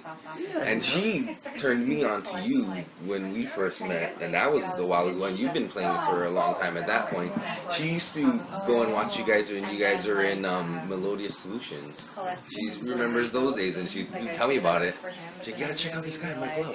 Yeah, you know, and I mean, it's like there's always gonna be. That's the beauty of it, though, is like we can always keep playing, and there's always going to be people that need the music but have never even heard it, and it'll always grow, you know. And so maybe that's a good thing, because maybe it's like not meant for us to be like, you know, get a hit single on the radio and blow up for you know, a month and then Yeah. and then never be heard from again. You know what I mean? I think a lot of times those kind of things are they seem like a success at the time, but then they end up being failures, and then you end up with you know, these dysfunctional people that are like, wow, I you know, I got signed by this label, and then I get pumped up to this huge thing, and I was really successful, and then you know, and then they start doing drugs or just living this crazy life that they're not accustomed to, and it's just like everything happens too fast for them, and you know, they don't grow organically because you have this machine that's like pumping it up, you know. I think it also is a circle of people that attach themselves to like particular artists, or even who they let into their inner circle. You got all these like yes men and enablers and that kind of people who want to get that, you know, eat off your plate kind of a thing. Who just want to ride on your coattails and stuff. Yeah. Yeah, and I feel like it's like it's just like that, like any other industry in the world. It's like it's not really real. I mean, it's the same thing like having to subsidize the meat industry. It's like if you have to take your song and you have to pay a radio station to play it, you know, it's like that's how these guys get successful. And that's what it's come down to now is if you want radio play nationally, it costs Pay to play. a ton of money, you know. And it's like, but it's like, you know, you still do have a mass of people who just believe that if they hear something enough that they like it, you know. And so that's what they figured out. It's like, play these songs over and over, and they get stuck in your head, and then it's like people start believing, wow, I like that song. You know? Right. It's just because it's catchy. Yeah. They're just singing along, and they don't even know why they're singing along. Yeah. It's trippy. And me, it's like, you know, it'll still get stuck in my head, but then it's like, I recognize the difference between something being stuck in my head and actually liking You're it. singing it because you like the song. Yeah, and I mean, I think that's where a lot of people don't really make that distinction, you know. And so they think, wow, I love that song, you know, because they know it. Right. You know. I can sing every line to it, so I must like it. Yeah. What bands do you like? Or are you inspired by? Well, like when you said when you were younger, you played rock. Yeah, were you you? know, so I grew up listening to, you know, like in high school, I listened to a lot of like the grunge stuff, like, you know, yeah, it's right. I listened to, you know, like my favorite bands were like, you know, Pearl Jam and Soundgarden and Smashing Pumpkins and stuff. Yeah, you know, it's all like that music at the time was, I think, really revolutionary. You know? And a lot of it had a lot of messages that, you know, that did kind of start an awakening in me. And the music was, you know, really complex, and I think I kind of carry a lot of that, you know, that kind of side of things into the music that I make with a lot of the arrangements and stuff. But, you know, these guys were doing really cool stuff, and I still listen to like that stuff. And I listen to a lot of Beatles and, you know, Pink Floyd and all, Zeppelin and all that stuff too. You know, but now it's like I'm definitely inspired by a lot of like people that I make music with now, like Knuckle and Trevor Hall and Xavier Rudd, and, you know, local guys like Paul Isaac. And I just found him too. Yeah. You know, guys are all like really inspiring to me, you know? and it's cool. It's really cool because there's a community of musicians, I think, that we've all kind of come together, and, you know, we go on tour and we'll do shows together on the road, and it's just like, you know, everybody knows each other, you know, and it's like you see different musicians that you know, and you're like, oh yeah, do you guys know each other? Oh yeah, you know, everybody. It's like touring with your brothers. Yeah, right, you know, and it's like we all realize that we have this same goal and that we're all really doing the same thing in our own different ways, and it's cool because we can support each other like that and help each other grow, and it's a movement, you know? Mm-hmm. It's a movement, definitely. And the music is always, I think music has always been a part of the revolution, you know? Oh, yeah. Just started talking. He could see orbs, like you can see color orbs in our house, and we'd always be like kind of freaked out about it. But then he just started calling it the colors. Oh yeah. And he like talks to them. This kid he sees all kinds of stuff. Indigo. Yeah. I guess. There was a while I was gone. They had a trippy experience where he said there was a boy that came home with us called Kendall. Yeah. And From the tree. yeah, and he came from a tree, but then he started saying that he came from the ash tree, Yeah, right? from the ash. And then he said ash, and then he said He spelled it. and then he doesn't said- know how to he spell. said ASH, but he has no idea. I mean, he can't even like. He doesn't even. He wouldn't even be able to tell you an H if you Yeah. showed it to him. You know. And then he also described him to be like a black boy. I'm getting chicken skin, by the way. And And then she researched it in all these like ancient cultures. Like the ash tree is like the symbol of like a connection between the living and the dead.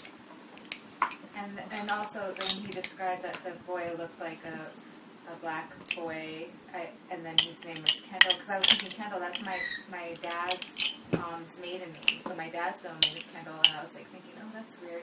But then when I looked it up, a lot of slave owners, so a lot of slaves have the name Kendall because their slave owners' surname was Kendall. So that was And then he so was just weird being like, too. "Yep, Kendall's here, and he's hanging out," and you're like, "Yeah, he came Kendall over was with us." waiting for us in the tree, he said, Remember your like, when we friend came out of Kendall? Safeway. And me and Mila were just kind of like, oh, yeah, like, Yeah. But yeah, and then so he sees the colors in our room all the time. And then the weird thing was one night we were going to sleep and he said, oh, the colors are here. And he hadn't said that for a while. And I was like, oh, really, where are they? And he always says, they're right over by the window that is right in front of the bed. And then all of a sudden I saw this green like orb Maybe we should come put away like the flying people over stuff. to right above us. And it was weird because it looked like Let's put away the an Duplo orb that you before we see in get this pictures, Uh-huh. except that the inside of it looked like an atom, or like a drawing. When you see a drawing of like an atom or a nucleus, The spinning yeah, it things. was like. But then it had these tentacles that were hanging down. Before we play this, So I don't know. Did you look in to try to figure out more of what that was? Mila, my paranormal researcher, was like, "Oh, that means it's evil," and like all these people have said that that's like a negative kind of energy. But then I found this paranormal investigator that started following me on Instagram. So I was like, I had to dig back and forth with him about it, and he said he'd heard about that before too, but he wouldn't really necessarily say that it was evil, that it was just, some sort of energy. Yeah. Yeah. But it was weird because I never had seen anything before, and I'd be like, oh, the color is looking around, you know what I mean, until that night. That is trippy. That was Yeah. it. We went to Ohio to visit my family last September, and we went to the graveyard to visit my grandfather, and everything's normal. We took pictures there, and then after, on the camera, had all orbs. Really? Like right on the Yeah. gravestone, like near her feet areas. Yeah. yeah, there was also another incident when he was like really young, where he kept telling me that he was seeing Gigi, with my grandpa. Oh, that's weird. And he'd never met him. He'd only seen pictures of him, and he was like, Gigi's here. Oh, it's- And he was like telling me, and he's like, I was like, where is he? He's like, right there. And he's just like pointing, it was right here, and he was pointing by the piano, and he was like my grandpa's a piano player, They say kids are way more open to that. Yeah, kids are totally open until they start realize that everybody else is focusing only on this reality, and so then they close themselves off. Yeah, Or if their parents just like brush it off, like no. Yeah, you're imagining it. Imagine all those imaginary friends who they really were. That's what my son, my 12-year-old boy, he's like adamant about wanting to eat meat. I was also adamant that things like that don't exist. Like when he was saying that stuff, me and Mila were the ones that were like, "Whoa, what?" And Leek would be like, "He's just making that up," you know, something like that. It's just an active imagination. Yeah. He's been. You want to help them clean up, son? We take him to his room to go to bed before we go up to bed, and then he'll go past the empty room and he'll wait and say hi. Or like he'll do it towards his closet, and I always get I just get freaked out on that side of the room. And it's Here, why don't you help them clean it up? scares me, and I almost don't want to leave him by himself. It's nothing. I mean, because they say like a lot of times closets are portals, other dimensions. And there was a time when I was in my room, and like I saw these flashes of light like go off in the room. You wanted to play. Oh, Yeah, he's you like wanna- Scooby Doo. You want to help? They're cleaning up. You want to help put that away? I found this on the ground. It was under your, just right under the couch there. A little crystal. Oh, I was using that in meditation. Thank you. Yeah, so if you feel like there's, you can always, you guys like do like sage and smudge it and stuff, I stage the house like Yeah. every single day around now, but I find it helps. Clear out the energy and Or you stuff. can just ask it to leave. Like I used to be scared, but now because we've had so many things in the house that I will just go around with the sage and say, if you're if you are from the universal white light or you're attracted to that, you need to move on, and if you're not, you need to leave now. That's other And then usually it goes. Yeah. It totally I does. did that at our new one house. Just with like tea leaf and Hawaiian soap, and then But that's what I find now too. I'm more prone to start talking to it. Instead of being fearful. Yeah. I do that. Our hotel is.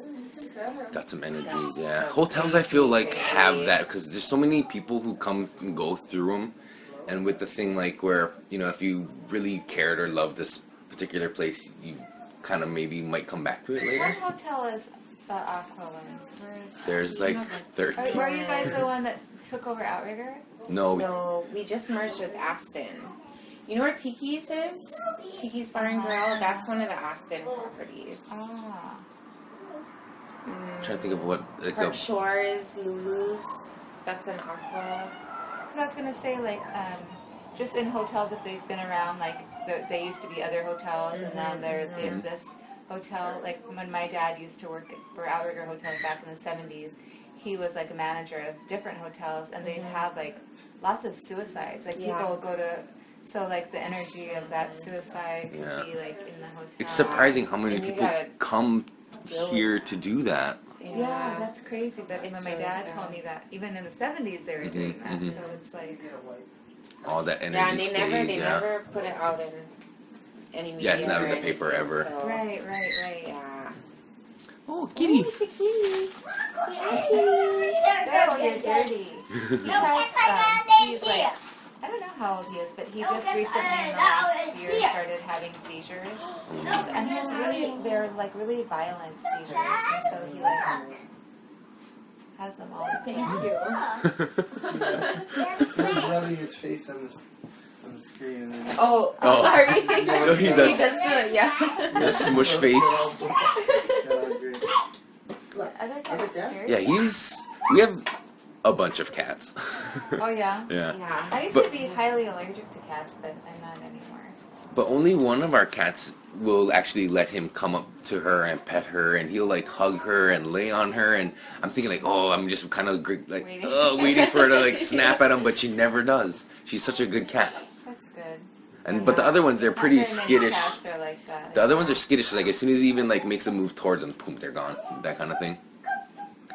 Yeah, a couple of our cats are the kind where like they've scratched him or bit him, but more like out of affection. Yeah. Our male cat, oh, he's the worst. He like always scratches me and bites me. But, That's like nubs. Yeah. It's like, you're ignoring me. I'm gonna bite you. Yeah, well, I think you're getting into his face too much and it's scaring him. Okay. Okay. Sorry. Erickson fell out of you. Can I put it back in there? You got it. You can do it. It's like, okay, wait, let me shake it off. Start again. So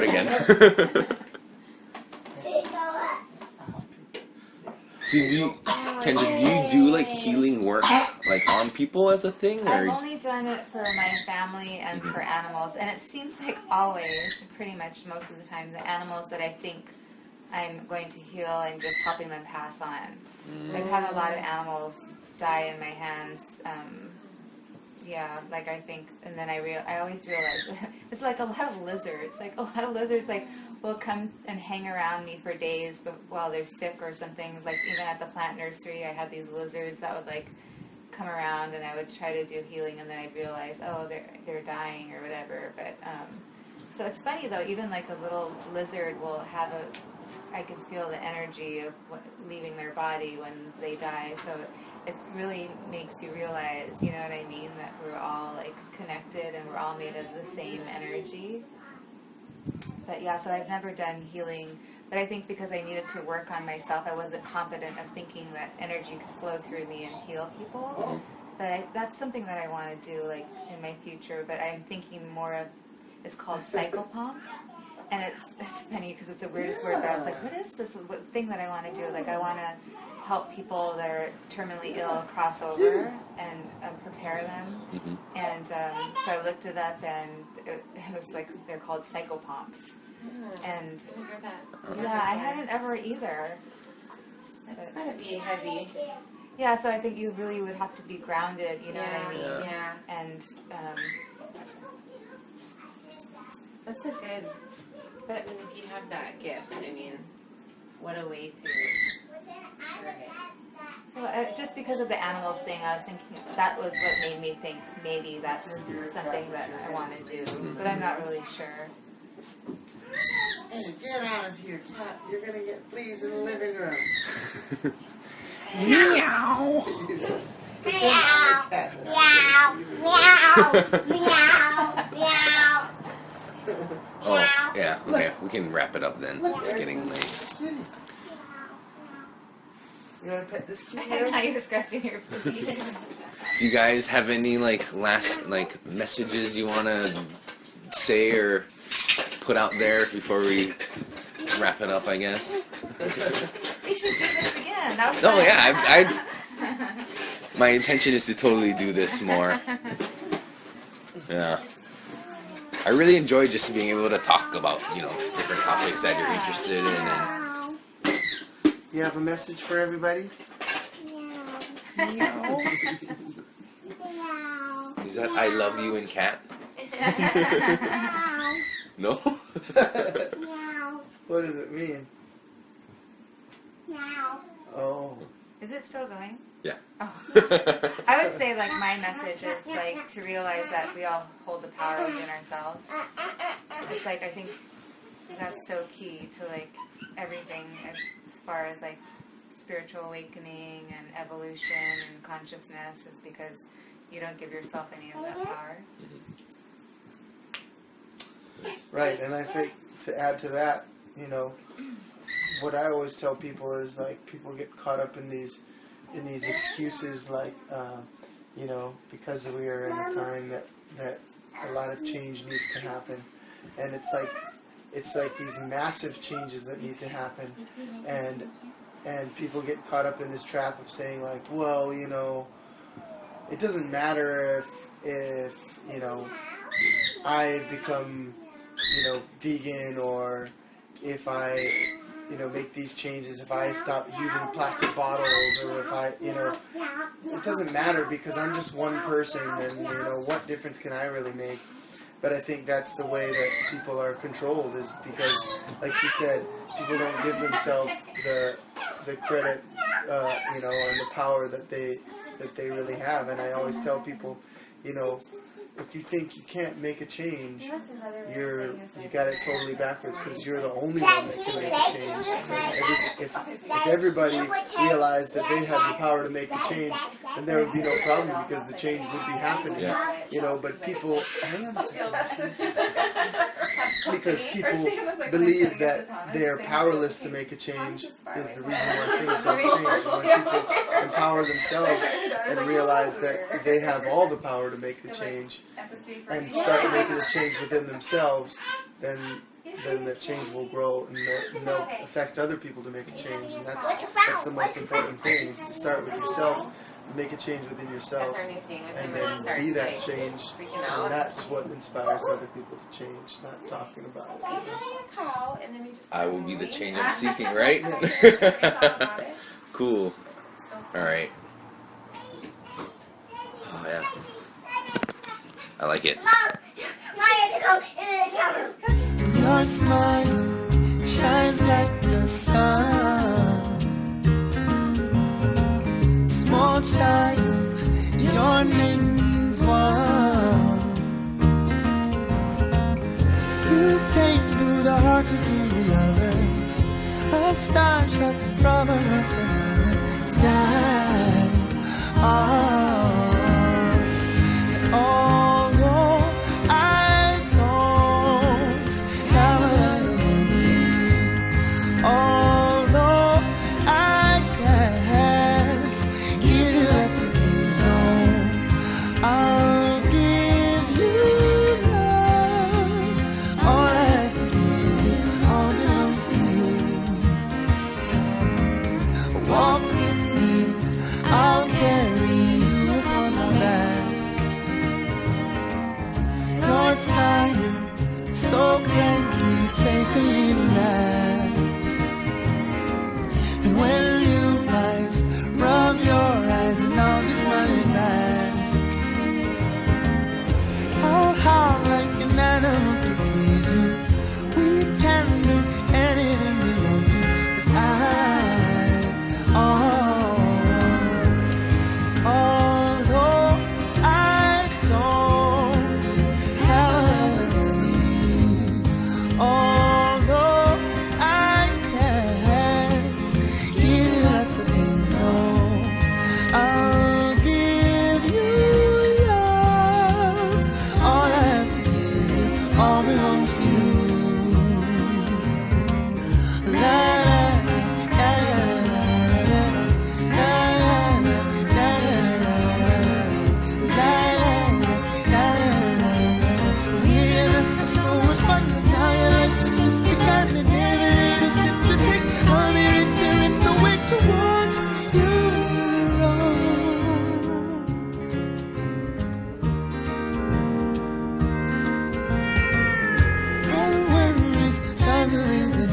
I know that this follows in the test of time. And although I don't have any, although I can't give you lots of things, no, I'll give you love. All I have to give, all belongs to you. All belongs to you. All belongs to you.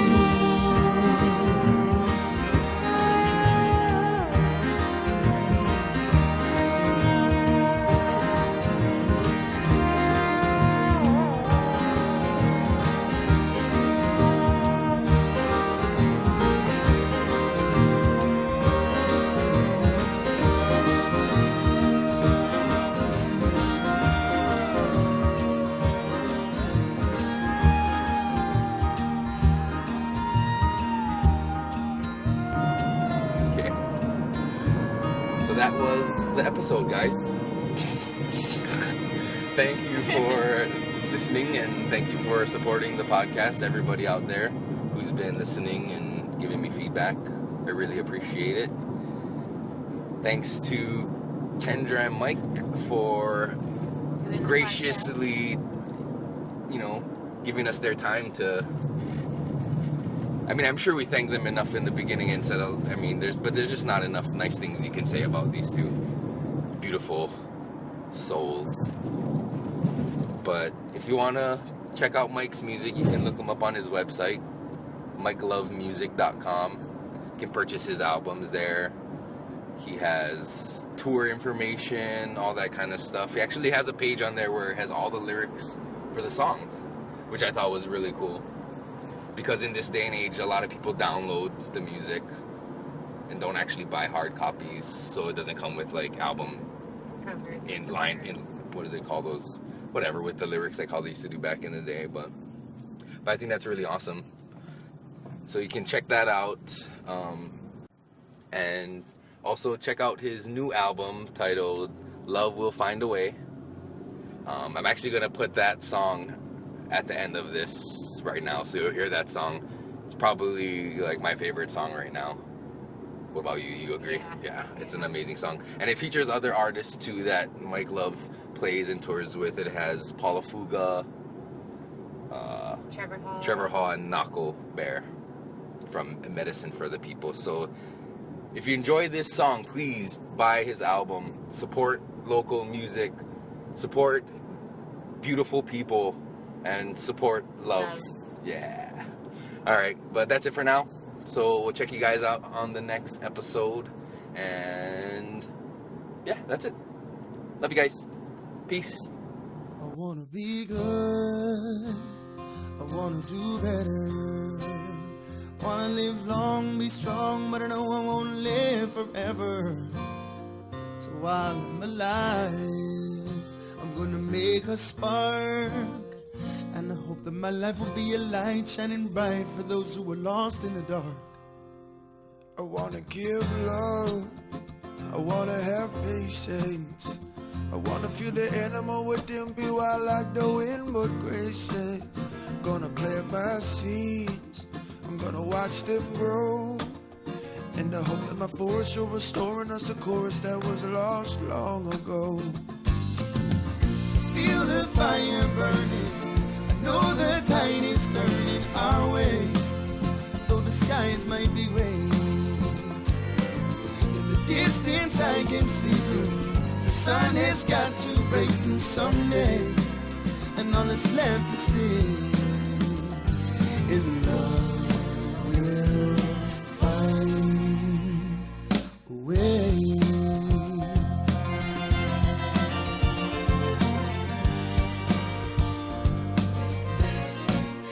I wanna hear my people singing songs of redemption, singing songs of the truth, singing songs of the peaceful warrior nation, singing songs to the gods of love and thankfulness.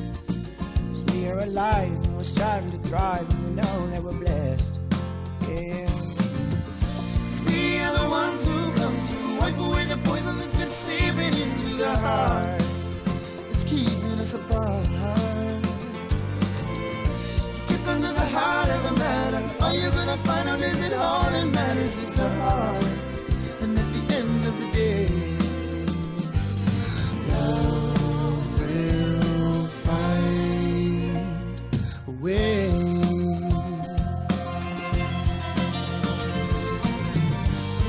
Now we're gonna get anywhere, and everybody's running the place.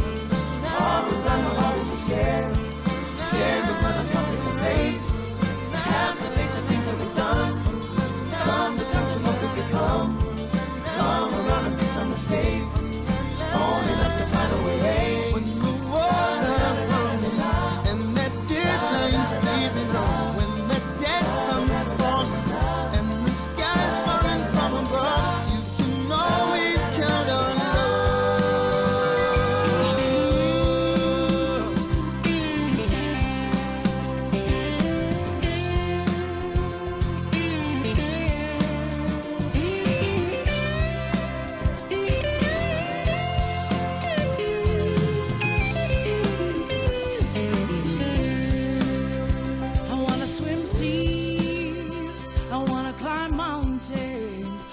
Wanna make angels in the snow, dip my toes in the eternal fountain. I'm gonna seek the truth, and though I've told some lies, gonna wear my heart on my sleeve for you to believe the honesty in my eyes.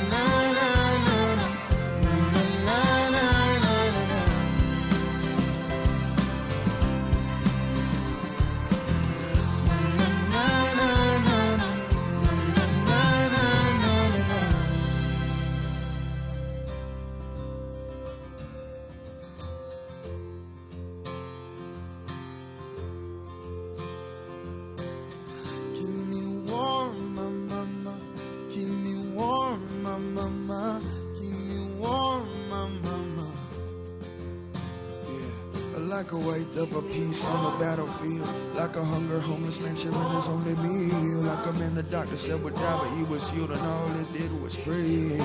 Love will find like a sunbeam breaking through the storm clouds, like an innocent prisoner breaking out, like a warrior who wants to run in the face of fear but he chooses to stay.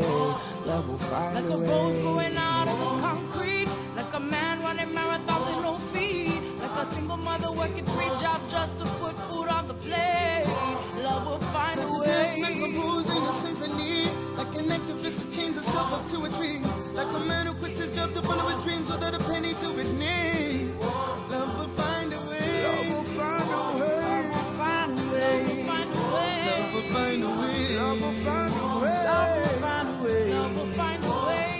And like a farmer growing crops in the desert sand, like a masterpiece painted with a crippled hand, like a surfer towing and wearing a grin into a 60-foot wave.